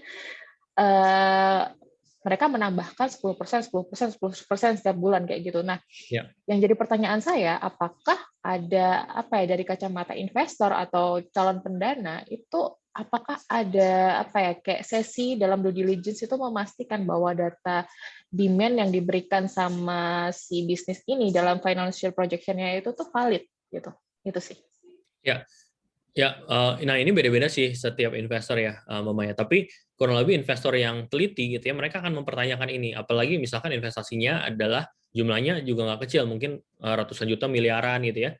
Itu tentunya mereka akan due diligence dengan hati-hati gitu ya. Mereka akan lihat, oh ini peningkatan 10% ini apa? Kalau mereka lebih teliti lagi, mereka akan minta breakdown gitu ya. Apa yang menyebabkan ini tahun pertama dan tahun kedua meningkat gitu ya. Oh penjualan per porsinya meningkat gitu ya, 10% gitu ya. Nah, proporsi ini apa tindakan kamu untuk bisa mencapai omset sekian? Oh, saya ada marketing di sana. Apakah sudah ada peningkatan marketing cost antara tahun lalu dan tahun sekarang gitu ya? Nah, apakah itu tetap akan jadi profitable di ujungnya di bawahnya gitu ya, di bottom line-nya gitu ya? Nah, apakah kita bisa dapat supplier yang lebih oke untuk bisa tetap profitable? Nah, kayak gitu-gitu, detail teknis yang seperti itu akan tergambar semuanya di proyeksi yang lebih detail, dan teman-teman juga harus bisa jawab itu ketika ditanya oleh investor. Nah, jadi strategi adalah kita harus bertanya ke diri sendiri dulu, kira-kira investor bakal nanya apa ya, gitu ya. Jadi kita sudah men-challenge diri kita sendiri sebelum kita berhadapan dengan investor. Jadi begitu ditanya, oh ada Pak, kita punya datanya Pak, kita udah punya ini Pak, wis. Itu yang akan membuat investor semakin yakin bahwa kamu bisa menguasai bisnis kamu dengan baik, dan saya harus investasi ke orang ini nih gitu, karena orang ini jauh lebih pintar daripada saya. Itu yang dicari oleh investor. Berarti financial projection-nya pun harus wajar ya Pak ya, dan harus Wajar, dan ya betul, wajar dan punya dasarnya, dan punya sesuatu yang bisa dipertanggungjawabkan berdasarkan data pasar ataupun data historical sebelumnya yang sudah dia pernah jalankan kayak gitu. Oke, siap. Oke, seperti janji saya akan move ke pertanyaan selanjutnya yang ada di chat. Oke, dari Pak Rahmat, jenis investasi seperti apa yang cocok untuk bisnis seperti kita yang saat ini di mana omsetnya tuh tidak selalu profit nih Pak, tapi contohnya kayak pandemi saat ini ya, jadi omsetnya tuh turun tapi bebannya naik dan gimana sih maksudnya kayak investasi seperti apa yang bisa cocok buat bisnis ini untuk jadi tujuannya untuk survival ya di sini ya dari pertanyaannya. Oke. Nah, ini Pak Rahmat. Jadi balik lagi ya, kalau kita bicara tentang investasi, kalau kita lagi growing, lagi untuk ekspansi, tentunya banyak investor yang tertarik karena mereka pasti investasi itu tujuannya adalah untuk bisa untung gitu kan. Ini namanya investor pengennya untung gitu ya. Tapi bagaimana ini kita bisa meyakinkan investor bahwa kondisi yang Bapak alami ini bukan kondisi permanen, tapi kondisi sementara gitu ya. Kondisi sementara karena Bapak sudah memprediksi, sudah berdasarkan data bahwa omsetnya akan sekian dengan titik seberapa, mungkin omset yang turun dan juga beban yang naik ini ada sumbernya, kita mesti cek dulu nih, apakah yang turun ini karena pandemi gitu ya kan, misalkan saat ini gitu ya, tapi Bapak sudah punya data nih, omset sebelumnya, sebelum pandemi itu bagus banget gitu ya. Nah, tinggal prediksi nih 2022 itu akan balik lagi nggak ke 2019. Kalau ternyata bisa balik lagi demand-nya, berarti Bapak bisa pakai patokan, Bapak bisa bilang ke investor, Pak, saya punya data 2018-2019 ini bagus banget, Pak. Ini efek pandemi aja. Nah, bisa dibuktikan dari data historical kan, gitu ya. Nah, ketika kita bisa bilang, beban naik, kenapa? Oh, karena apa nih? Oh, kalau gitu bebannya bisa turunin nggak, gitu ya. Jangan kita pengen omsetnya turun, kemudian kita nggak ada efisiensi. Nah, kalau nggak ada efisiensi, beban sama, ya otomatis minus, gitu ya. Nah, coba dibenerin dulu deh, Pak. Dikurangin dulu bebannya, gitu ya. Apakah karyawannya bisa sebagian, ada diatur cash flow-nya, bagaimana karyawan ini dikondisikan untuk yang lain, atau dilakukan sesuatu yang lain, optimasi gitu ya, ataupun operational cost yang lain, listriknya bisa dikurangi, beban produksinya bisa cari yang lebih murah, misalkan COGS-nya gitu ya, atau apapun gitu ya, dan itu bisa untuk dikasih tahu ke investor. Oke, ya udah saya jalanin dulu 6 bulan gitu ya, atau setahun, ternyata benar Pak ini terbukti gitu ya. Nah, saya akan update ke Bapak perkembangannya gitu ya. Nah, biasanya investor itu bukan sekali, oh saya mau invest, oh saya tidak invest, enggak juga. Jadi mereka biasanya kalau invest mereka akan bilang, saya saat ini akan invest atau saat ini saya belum invest dulu, tapi silahkan di-update ke saya apabila ada perkembangan berikutnya. Biasa investor akan bilang seperti itu, gitu ya. Jadi Bapak nggak usah khawatir, Pak Rahmat nggak usah khawatir bahwa kondisi kalau Bapak yakin bahwa bisnis Bapak ini proven sudah ada historicalnya dan bisa untuk berkembang ke depannya, stay in touch aja sama investornya, gitu ya. Mereka akan dengan senang hati mendengarkan kembali Pak Rahmat yang sudah dengan gagahnya membawa profit yang lebih oke banget gitu ya ke depannya gitu. Karena ya tadi balik lagi kondisi pandemi itu bukan sesuatu yang permanen tapi sementara gitu kan. Bagaimana kita pengen lihat Pak Rahmat berhasil melewati ini dan kita dengan senang hati akan tertarik untuk investasi ke Bapak. Kira-kira seperti itu sih. Kalau memang untuk saat ini lagi butuh banget nih, kemungkinan kita bisa cari angle-nya gini Pak. Bapak ada project gitu ya. Misalkan project ada orderan yang gede dari perusahaan, misalkan BUMN gitu ya. Bapak butuh modal gitu ya. Tapi karena Bapak cash-nya agak kurang karena tadi omsetnya turun sebelumnya, tapi tiba-tiba Bapak dapat orderan gede gitu. Nah, itu kita bisa bicara Pak gitu. Karena Bapak punya orderan gede yang udah ada pembelinya, tinggal Bapak butuh modal kerja buat ngerjainnya dan Bapak sudah proven dalam hal produksi Bapak oke sebenarnya. Cuma dalam hal modal aja yang kurang. Nah, itu kita bisa invest ke project financing, Pak, namanya. Jadi kita invest berdasarkan project tersebut, misalkan ada orderan 100.000 piece dari perusahaan Telkom, misalkan contoh gitu ya. Bapak butuh modal nih, 500 juta. Tapi nanti kalau ada untung, Bapak bisa untung 100 juta. Ya udah, bagi hasil aja ke kita. Misalkan 70-30 dari 100 jutanya, kita dapat 30 juta, Bapak dapat 70 juta dalam 2 bulan. Nggak apa-apa, boleh aja kalau orang udah pasti untung, tanda kutip gitu ya, karena udah pasti dibayar sama Telkom dan modalnya Bapak udah tahu cara ngerjainnya gimana, ya udah tinggal itu aja kita due diligence, kita nggak terlalu cek minusnya Bapak atau omsetnya Bapak yang kurang oke sebelumnya karena kita bicara project financing yang di depan mata. Nah, itu juga mungkin cocok untuk Pak Rahmat kalau memang ada project seperti itu yang mau dikerjasamakan dengan investor. Gitu. Siap. Saya mau nanya nih soal kriteria legal apa yang secara umum dibutuhkan sebuah bisnis supaya mendapatkan pendanaan ya Pak ya? Oke, Mama ya. Jadi kalau bicara legal, biasanya kita memang invest itu pengennya ke PT gitu ya. Kenapa ke PT? Karena PT itu jelas ada undang-undangnya, undang-undang PT gitu ya, tahun 2007 tentang hak-hak pemegang saham, hak dan kewajiban direktur komisaris, ada RUPS untuk bisa menaungi itu gitu ya. Ada hak dividen, hak untuk suara segala macam itu diatur di undang-undang. Jadi kita sebagai investor merasa aman lah kalau dana kita ditaruh di sebuah PT gitu ya. Biasanya kita berharapnya udah ada PT gitu ya. PT itu dan kelengkapan ya ada akta, SIUP, TDP, NPWP dan lain-lain. Kita juga pengennya pajaknya juga clear, makanya kita minta NPWP-nya gitu ya. Kemudian itu data-data legal ya. Kemudian kalau haki kita juga perlu untuk kayak misalkan kita juga pengen brand yang kita invest ini bukan brand yang mirip dengan yang lain, akhirnya dituntut orang, kita juga nggak pengen kayak gitu. Jadi itu juga penting. Kenapa haki penting? Karena kita pengen menghindari lah, kita pengennya ya udah bisnis aja yang bagus gitu ya. Nggak usah debat-debat dengan urusan legal, yang penting kita udah punya haki itu aman gitu ya buat investor. Kemudian kalau teman-teman ada namanya halal gitu ya dan lain-lain, itu juga membantu kalau bentuknya F&B gitu ya. Jadi kita tahu nih bisnisnya sudah proses atau sudah proses halal atau apapun gitu ya. Ataupun ada standar-standar lain yang dibutuhkan gitu ya, silahkan dilengkapi aja. Itu untuk menambahkan keyakinan untuk investor. Misalkan teman-teman ada yang lagi yang sudah ISO gitu ya. ISO berapa gitu ya. Nah, itu juga standar kualitas mutunya juga lebih bagus lagi gitu ya. Kita semakin yakin lagi. Tapi apakah itu menjadi faktor utama? Nggak juga gitu. Yang penting tetap aja produk market fit. Kita pengen bisnisnya itu bagus, menguntungkan, tapi juga aman secara legal dan lain-lain gitu ya. Nah, biasanya investor juga akan mengecek segala sesuatunya tuh apakah ada historical sengketa sebelumnya dan lain-lain, itu juga jadi penting juga soalnya buat kita ketika masuk, karena sekali kita masuk kita ada satu bahtera nih, ada potensi kita bisa ikut juga ke dalam potensi hukum-hukum yang sedang berjalan atau sudah terjadi sebelumnya. Jadi kita pengen tahu itu semuanya, dan yang penting sebagai pelaku bisnis kita itu harus transparan aja sih kepada para investor, karena biasanya di dalam klausul perjanjian apabila ada sesuatu yang ditutupi gitu ya, kita bisa menuntut balik dan meminta uang kita kembali berdasarkan hukum. Nah, itu biasanya ada di perjanjian tuh. Jadi hati-hati teman-teman, lebih baik kasih di depan dibandingin kasih di belakang gitu. Kira-kira seperti itu sih. Benar. Jadi kejujuran tuh penting ya. Penting banget. Sebelum saya move ke pertanyaannya Pak Kolik, dan Pak Kolik juga sudah raise hand, ini berhubungan dengan legal. Ada pertanyaan dari Ibu Purwanti. Kalau PT-nya perseorangan bagaimana, Pak?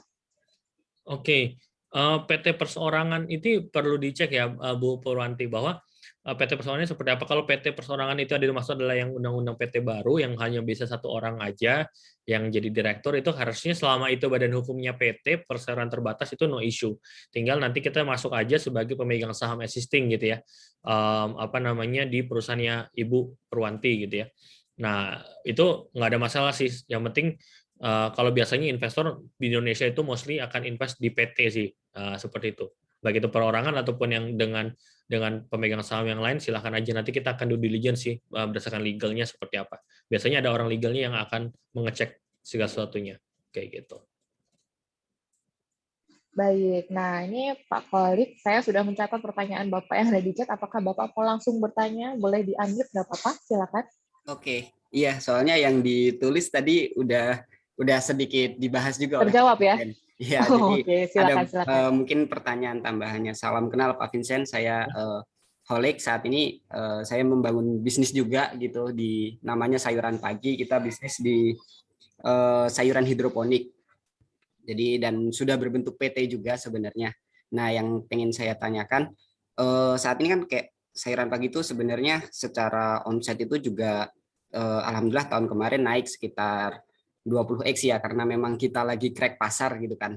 Nah, pada akhirnya kita punya satu sedikit problem sih, good problem, itu di skala produksi gitu. Yang seharusnya kita udah butuh sekitar 3-5 ton per bulan, kita baru bisa produksi belum sampai ke setengahnya seperti itu. Nah, kita pada akhirnya kita ingin buka investor. Nah, kalau pandangan Pak Vincent sendiri yang sudah lama di dunia invest gitu, sebenarnya pandangan investor terhadap sektor pertanian itu seperti apa sih Pak? Karena kita tahu sendiri bahwa ya kita butuh kapital intensif yang gede kan untuk bangun misalnya di hidroponik itu untuk lahan dan bangun greenhouse-nya. Seperti itu, yang mana juga secara BEP itu juga lumayan lama. Karena kita tahu harga sayur di Indonesia juga nggak sebegitu bagusnya gitu kan Mas ya. Memang walaupun kita yang jual memang sayuran premium seperti itu. Cuman tetap aja untuk BEP-nya itu kalau kita hitung itu sekitar 5-8 tahun tuh baru bisa BEP, yang mana akhirnya kita berstrategi dengan kita crack pasar dulu, nanti kalau udah ada pasarnya baru kita bangun greenhouse. Nah, mungkin itu salah satu strategi kami gitu kan. Nah, menurut Bapak pandangan Bapak terhadap dunia industri agriculture ini dengan kondisi yang seperti itu, kapital intensif untuk bangun kebunnya gede, itu bagaimana? Karena kalau ngambil sayur dari petani-petani lain dan lain sebagainya kan secara kualitas kadang tidak terkontrol gitu, Pak.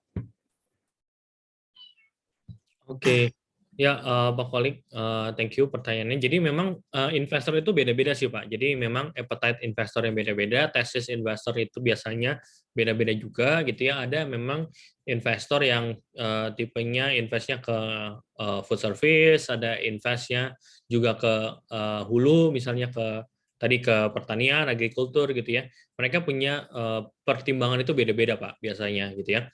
Ada yang mereka invest walaupun balik modalnya lama, mereka juga oke karena mereka lebih suka sama industri dan percaya dengan industrinya atau percaya dengan foundersnya, atau mereka percaya dengan bisnis ini ke depannya akan lebih sukses gitu ya.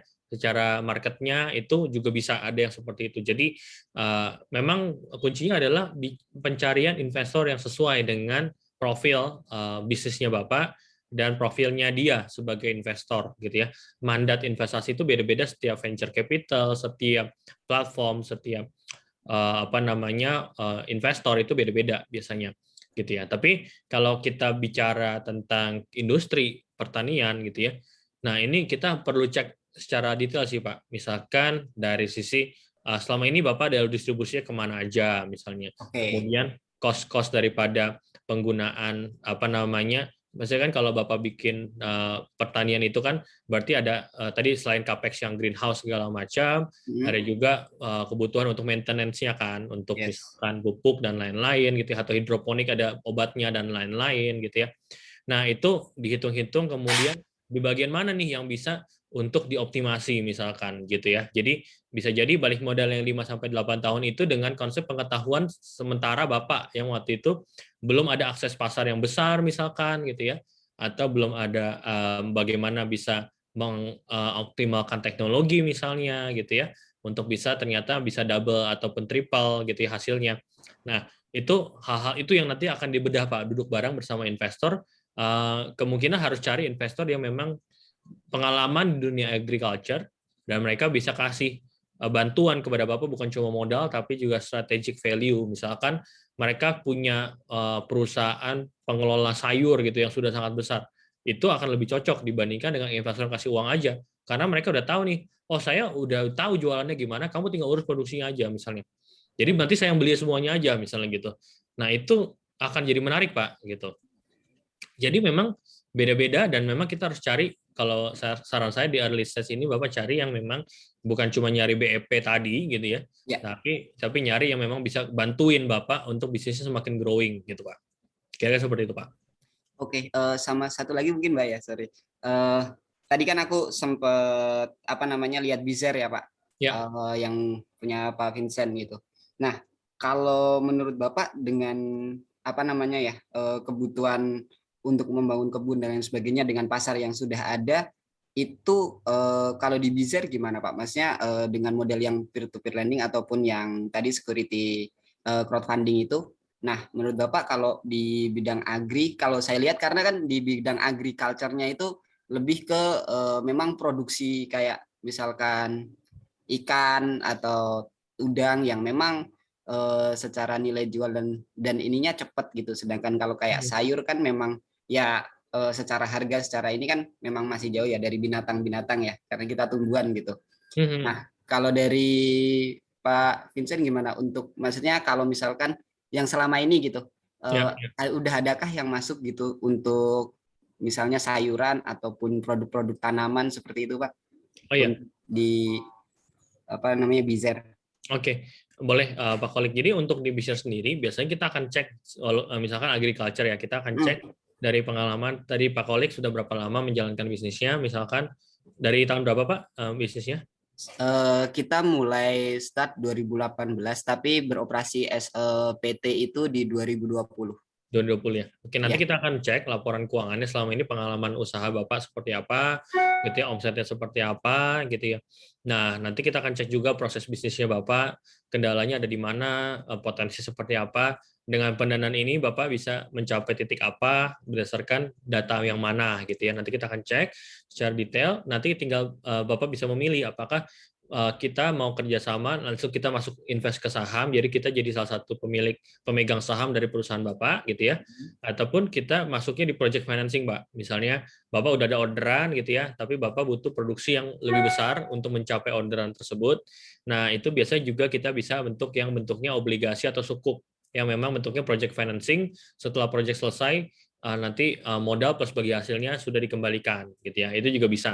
Gitu ya. Jadi tinggal ada Bapak mau pilihnya untuk yang long term tadi atau yang bentuknya by project aja gitu ya. Karena kalau long term biasanya kita akan lihat lagi secara overall-nya gitu ya, bukan cuma projectnya aja tapi keseluruhan usaha, fundamental dan proyeksi keuangan dan lain-lain gitu ya. Kita akan due diligence seperti apa. Setelah itu baru nanti kita decide untuk investasi dan Bapak berapa persen nanti kita akan sharingkan kepada para investor kayak gitu. Tapi nanti kita akan cek lebih lanjut sih Pak untuk detail data-datanya dan lain-lain.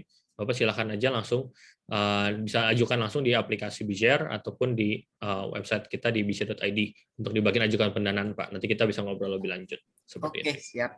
Terima kasih Pak. Oke, terima kasih Pak Kolik. Gitu ya Pak Kolik ya. Bapak ini dari Pak Renaldi bertanya apakah materinya bisa di-share Pak? Oke, boleh nanti nggak apa-apa, nanti saya share ke panitia ya. Baik, nanti akan di-share oleh panitia ya, Bapak Ibu sekalian. Nah, sebelum mungkin saya akan move ke pertanyaan yang selanjutnya nih yang ada dalam chat. Saya mau bertanya nih ke Pak Vincent. Kalau misalnya untuk bisnis yang belum berjalan, jadi udah ada ideas-nya, udah lengkap lah, tinggal jalan doang, tapi butuh modal nih. Apakah punya kesempatan untuk mendapatkan pendanaan itu sendiri, Pak? Oh, ini kalau kita bicara, ini baca di Bizer ya Mbak ya? Atau di luar? B-share. Secara umum dan secara khususnya di B-share seperti apa? Oke, ya kalau secara umum kita bisa bilang sebenarnya balik lagi kayak tadi Pak Rahmat gitu ya, yang sudah berhasil meyakinkan investor walaupun belum mulai, itu udah ada buktinya tadi tuh Pak Rahmat ya, dengan 5 temannya 50 juta gitu ya. Sebenarnya pasti ada jalan gitu ya kalau kata Gojek ya kan. Jadi sponsor Gojek nih kita ya, baru mau IPO dia. Jadi konsepnya pasti ada solusi untuk kita bisa meyakinkan orang. Kalau kita nggak bisa meyakinkan orang yang profesional investor untuk awal gitu ya, pasti kita bisa meyakinkan keluarga besar kita misalnya, ataupun teman-teman kita yang kita udah tahu kita invest bukan gara-gara bisnisnya, kita invest gara-gara Mbak Maya aja nih yang jalanin usaha gitu ya. Bisa jadi gitu. Orang invest bukan gara-gara bisnisnya kok, tapi gara-gara kenal orangnya dan tahu dia jago dalam menjalankan itu dan udah capable itu. Nah, itu yang kadang-kadang orang invest ke orangnya gitu ya. Bukan ke bisnisnya aja. Nah, sebenarnya jawabannya bisa gitu ya. Tapi kalau kita bicara secara institusi, misalkan B-share, kita memang syaratnya udah berjalan 1 tahun sampai 2 tahun, Mbak Maya. Jadi untuk yang bentuknya baru idea itu belum terlalu bisa, tapi bukan nggak mungkin nggak bisa gitu ya. Nggak bisa kenapa? Karena gini, kita pernah invest ke perusahaan yang baru memulai, tetapi itu foundernya adalah founder dari perusahaan yang sudah pernah jalan sebelumnya. Gitu ya, kayak tadi saya contohnya, saya invest ke Ramu Nostalgia, mungkin teman-teman pernah dengar. Ramu Nostalgia ini adalah perusahaannya Rizky Febian, dia jualan minuman, anaknya Sule, teman-teman. Nah, itu dia jual minuman kekinian gitu ya.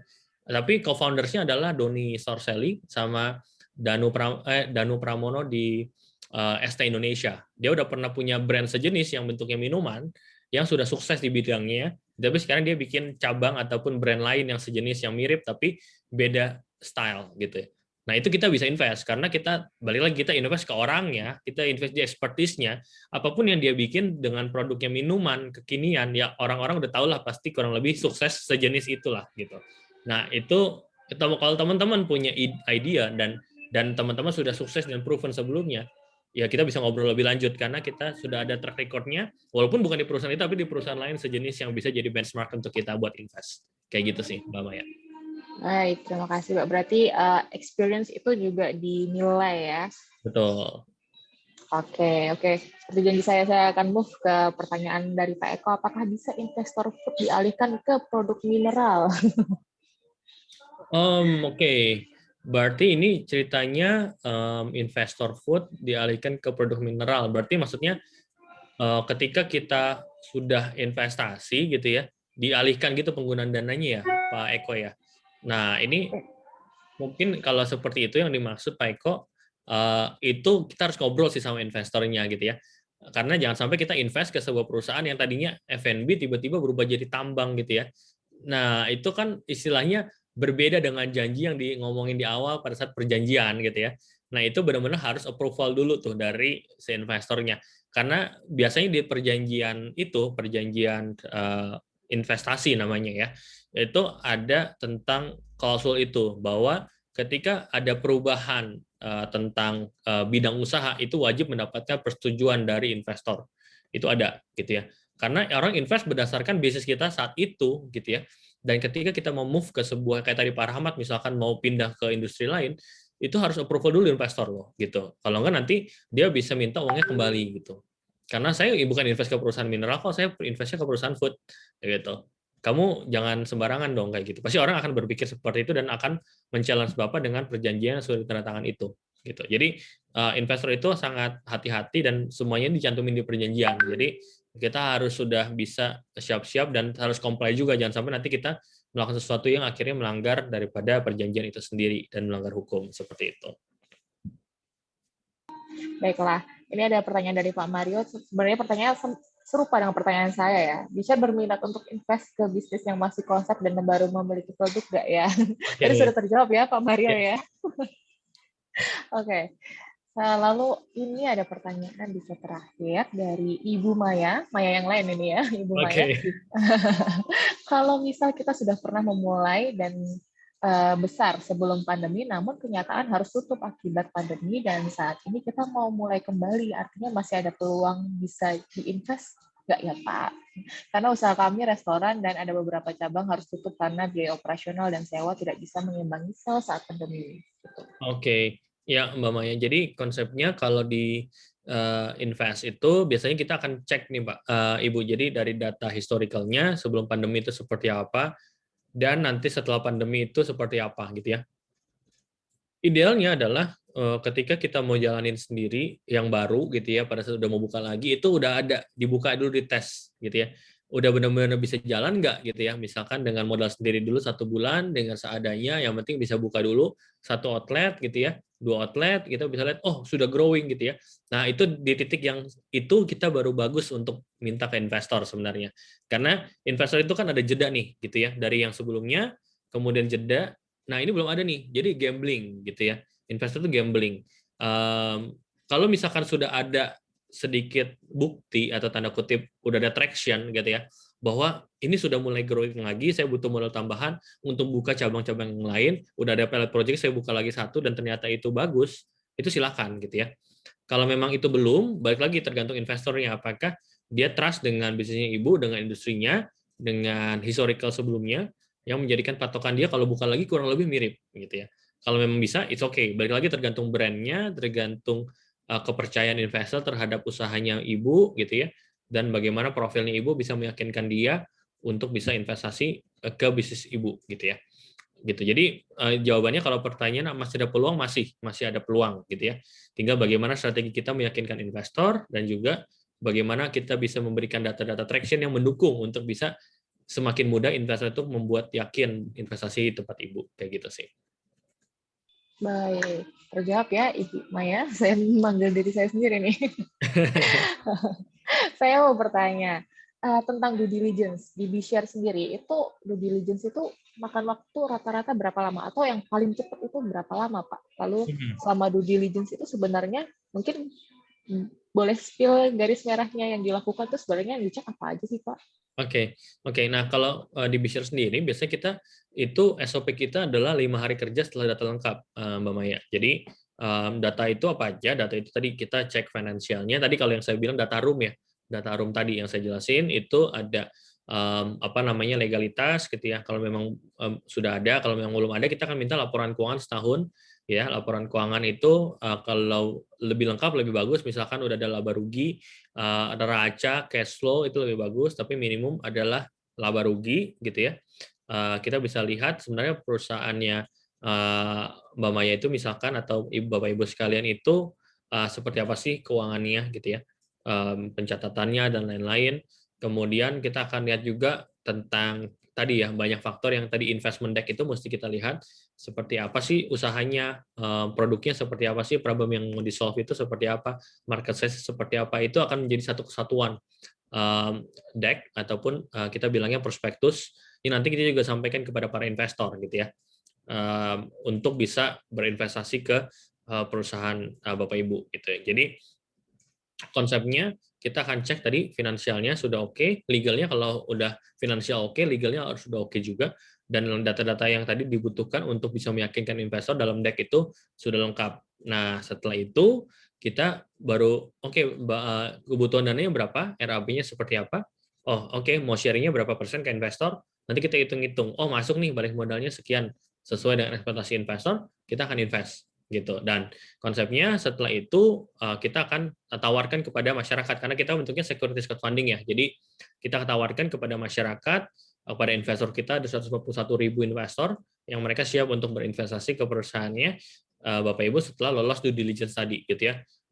Kurang lebih tadi yang penting itu 5 hari kerja setelah data lengkap kita bisa publish. Asalkan baik lagi data lengkap itu kadang-kadang yang agak panjang itu adalah persiapan datanya tadi gitu ya.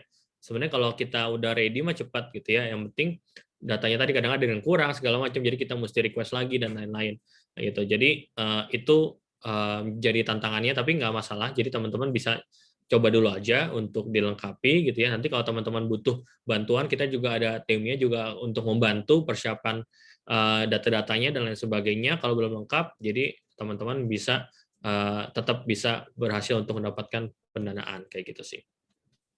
Gitu ya Bapak Ibu sekalian, kalau misalnya mau mengajukan pendanaan nih silakan data-datanya dilengkapin dari laporan keuangan, kalau ada financial projection bagus banget, terus legalitas juga perlu banget buat lengkap dan segala macamnya ya, data-data yang diperlukan kayak gitu.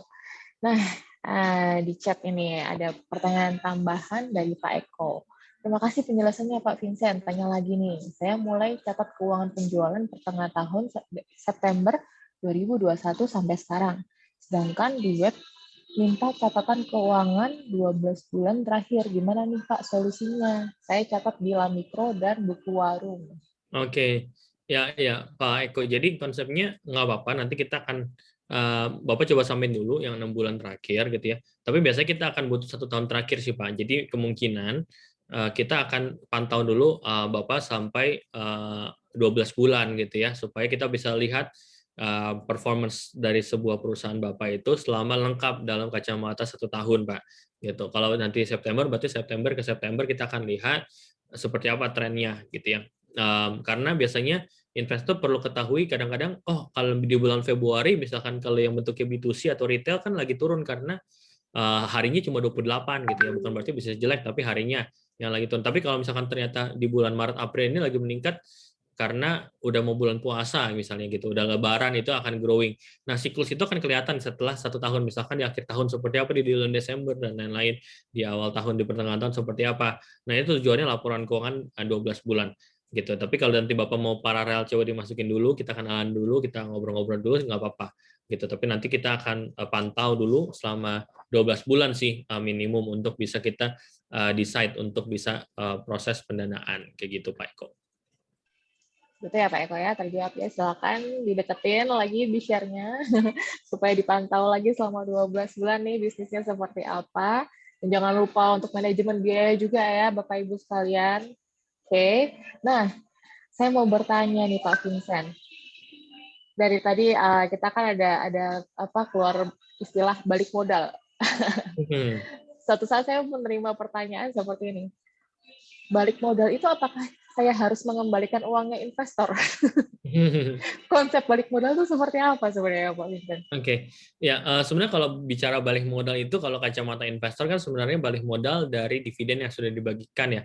Kalau kita bicara untuk perusahaan yang bentuknya profitable, misalkan teman-teman punya usaha food service atau food manufacturer yang memang sudah menguntungkan dan menghasilkan dividen, nanti kan bagi dividen nih, misalkan teman-teman punya 60% saham, kita punya 40% gitu kan, berarti setiap profit yang sudah mau dibagikan jadi dividen itu 40%-nya untuk investor. Nah, balik modal itu dihitungnya adalah dari uang kita misalkan masukin 1 miliar, ternyata per tahun itu dapatnya adalah 400 juta misalnya, gitu kan. Berarti balik modalnya adalah 2,5 tahun misalnya gitu kan. Nah, itu konsepnya kira-kira seperti itu gitu ya. Jadi bukan berarti modal dikembalikan, tapi dari dividen tersebut investor bisa balik modal kapan gitu. Berdasarkan profit dan persentase saham yang sudah dikalikan gitu ya ke investor gitu ya. Jadi konsepnya bukan berarti harus dibalikin, enggak, namanya juga investasi saham. Kita usaha bareng-bareng, kalau balik modal ya dari keuntungan gitu ya. Gitu. Kecuali teman-teman balik modalnya adalah mau di buyback, ya itu nggak usah nunggu balik modal, kan dibeli aja balik modalnya, itu buyback namanya. Gitu. Di buyback berarti ya udah diinvest tapi dibeli kembali sahamnya. Ya boleh aja, tapi kan harganya udah beda. Mungkin investor juga nggak mau dibeli dengan harga awal. Bisa jadi karena perusahaan udah tambah bagus, oh saya mau jual tapi dilebihin 20% nih, karena saya merasa kalau di harga sama saya untung apa gitu kan, kata investor. Kayak gitu sih Mbak Maya. Siap-siap. Thank you Pak untuk penjelasannya. Oke, untuk teman-teman yang pengen kepoin tentang BeShare, bisa akses ke websitenya www.bshare.id ya. Ini sudah ada diinfoin oleh Mbak Chandra melalui adminnya Ultra ID di chat. Nah, ini ada Pak Eko agak sedikit curhat ya. Di Januari sampai pertengahan September nih lumayan bagus. Ada pemasukan di rekening, setelah itu down. It's okay, namanya juga bisnis up and down itu umum terjadi, wajar terjadi ya.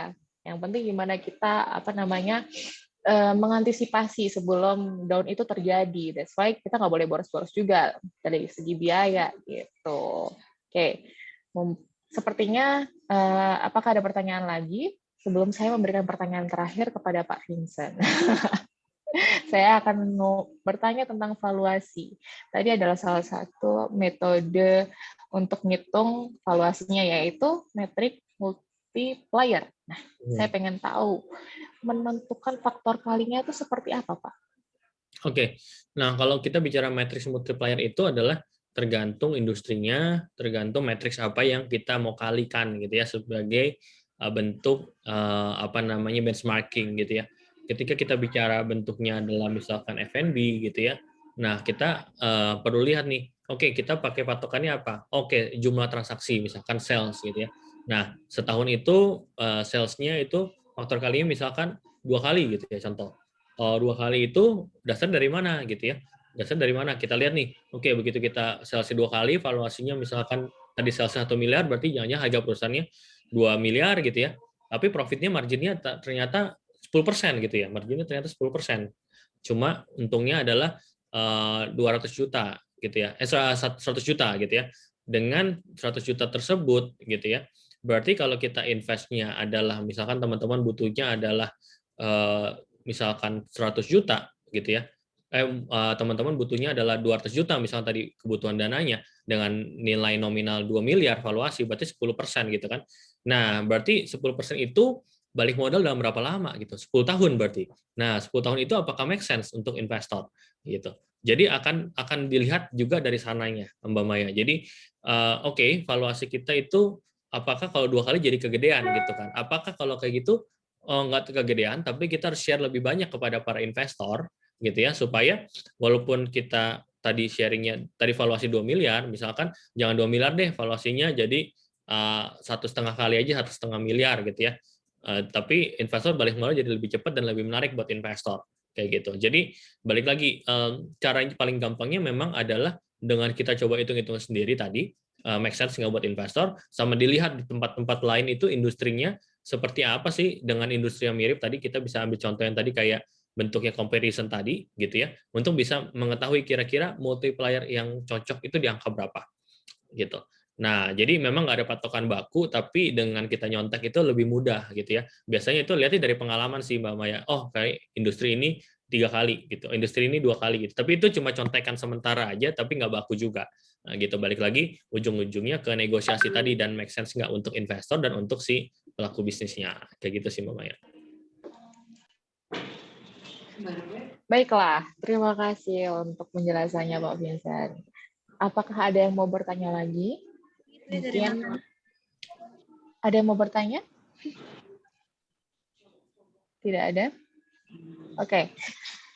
Saya mau mengingatkan bahwa rekaman webinar kali ini itu akan diupload di YouTube. So, buat Bapak Ibu sekalian yang mungkin tidak sempat mengikuti dari awal, bisa kepoin ke YouTube-nya Food Startup Indonesia ya. Bisa mengulang lagi materi yang disampaikan sama Pak Vincent dari awal. Atau udah dari awal sampai akhir nih, ngikutin ya, terus penasaran lagi tuh lupa. Terus habis itu bisa kepoin lagi gitu kan ya. Oke, sekarang teknologi udah canggih banget, so no worries. Terus untuk bahan nanti sama panitia akan di-share-kan kepada Bapak Ibu sekalian, seperti itu. Oke. Oke, sepertinya bukan orang yang ingin bertanya. Dan saya ingin mengingatkan juga kalau Food Startup Indonesia pendaftarannya masih sampai tanggal 25 April. So, silakan untuk Bapak Ibu sekalian yang berminat untuk mengikuti, kepo-kepoin aja webnya www.foodstartupindonesia.com. Seperti itu ya, teman-teman sekalian. Baik, Pak Hendrik, untuk closing statement, apakah ada yang mau disampaikan? Ya, mungkin kalau closing statement tadi udah cukup banyak ya, tadi pertanyaan teman-teman seru banget gitu ya. Kita bisa ngobrol-ngobrol banyak hal hari ini. Poinnya adalah ketika teman-teman mau melakukan pencarian pendanaan, baik itu dengan investor, dengan rekan-rekan terdekat gitu ya, make sure teman-teman ketika berpresentasi atau mencari investor itu berpikir bukan cuma dari pandangan kita sebagai business owner, tapi memakai topinya investor gitu ya. Kayak kalau saya invest sekian, itu balik modal sekian, kalau saya jadi investor di perusahaan saya sendiri, saya mau nggak ya? Gitu. Nah, itu salah satu cara paling gampang, yang paling hebat dibandingkan valuasi method apapun gitu ya. Yang penting kalau kita sendiri yakin dan tertarik untuk investasi, harusnya orang lain juga kurang lebih akan mirip pandangan dengan kita dan akan tertarik juga gitu ya. Nanti baru dilengkapi dengan berbagai hal data, berbagai strategi bisnis plan yang baik supaya bisa meyakinkan investor. kira-kira itu aja dari saya. Semoga teman-teman rencana ekspansi semakin lancar dan bisa nanti bertemu dengan investor yang sesuai dengan kebutuhan teman-teman. Kalau teman-teman mau mengajukan pendanaan, bisa langsung download aplikasi BeShare ataupun langsung ke website yang tadi. Jadi nanti kita bisa juga bantu, ataupun nanti teman-teman yang mau ikut First Startup Indonesia, silahkan, saya akan jadi mentor dan juga akan membantu juga sebagai salah satu investor di sana, yang kemungkinan kita akan banyak ketemu dan bisa discuss lebih lanjut lagi. Seperti itu Mbak Maya, terima kasih. Terima kasih Pak Hendrik Vincent untuk waktu dan materi yang di-sharingin dan insight-insight-nya. Semoga ini menambahkan insight bisnis dan juga pengetahuan yang baru ya untuk Bapak Ibu sekalian. Nah, oke, untuk sore hari ini, sebelum kita leave the room, saya akan meminta teman saya, rekan saya Mbak Chandra, untuk memoto kita semua, mendokumentasikan. Kita mau, Mbak Chandra akan membantu untuk print screen ya, foto ya, boleh untuk Bapak Ibu sekalian di open cam, supaya wajah cantik dan tampannya terpampang di foto. Silakan. Ada berapa slide ini Mbak Chandra? Ada 3, Mbak Maya. Oke, 3 slide ya. Silakan, boleh tersenyum. Silakan dihitung ya Mbak Chandra ya. Oke, hitung ya. 1, 2, 3. Oke, sekali lagi. Tunggu. 1, 2, 3. Oke, sudah Mbak Maya. Oke, terima kasih banyak. Terima kasih banyak Mbak Chandra, terima kasih banyak Pak Vincent. Selamat sore Bapak Ibu semuanya. Sehat selalu. Sampai bertemu di First Startup Indonesia di Bali. Selamat sore. Selamat sore.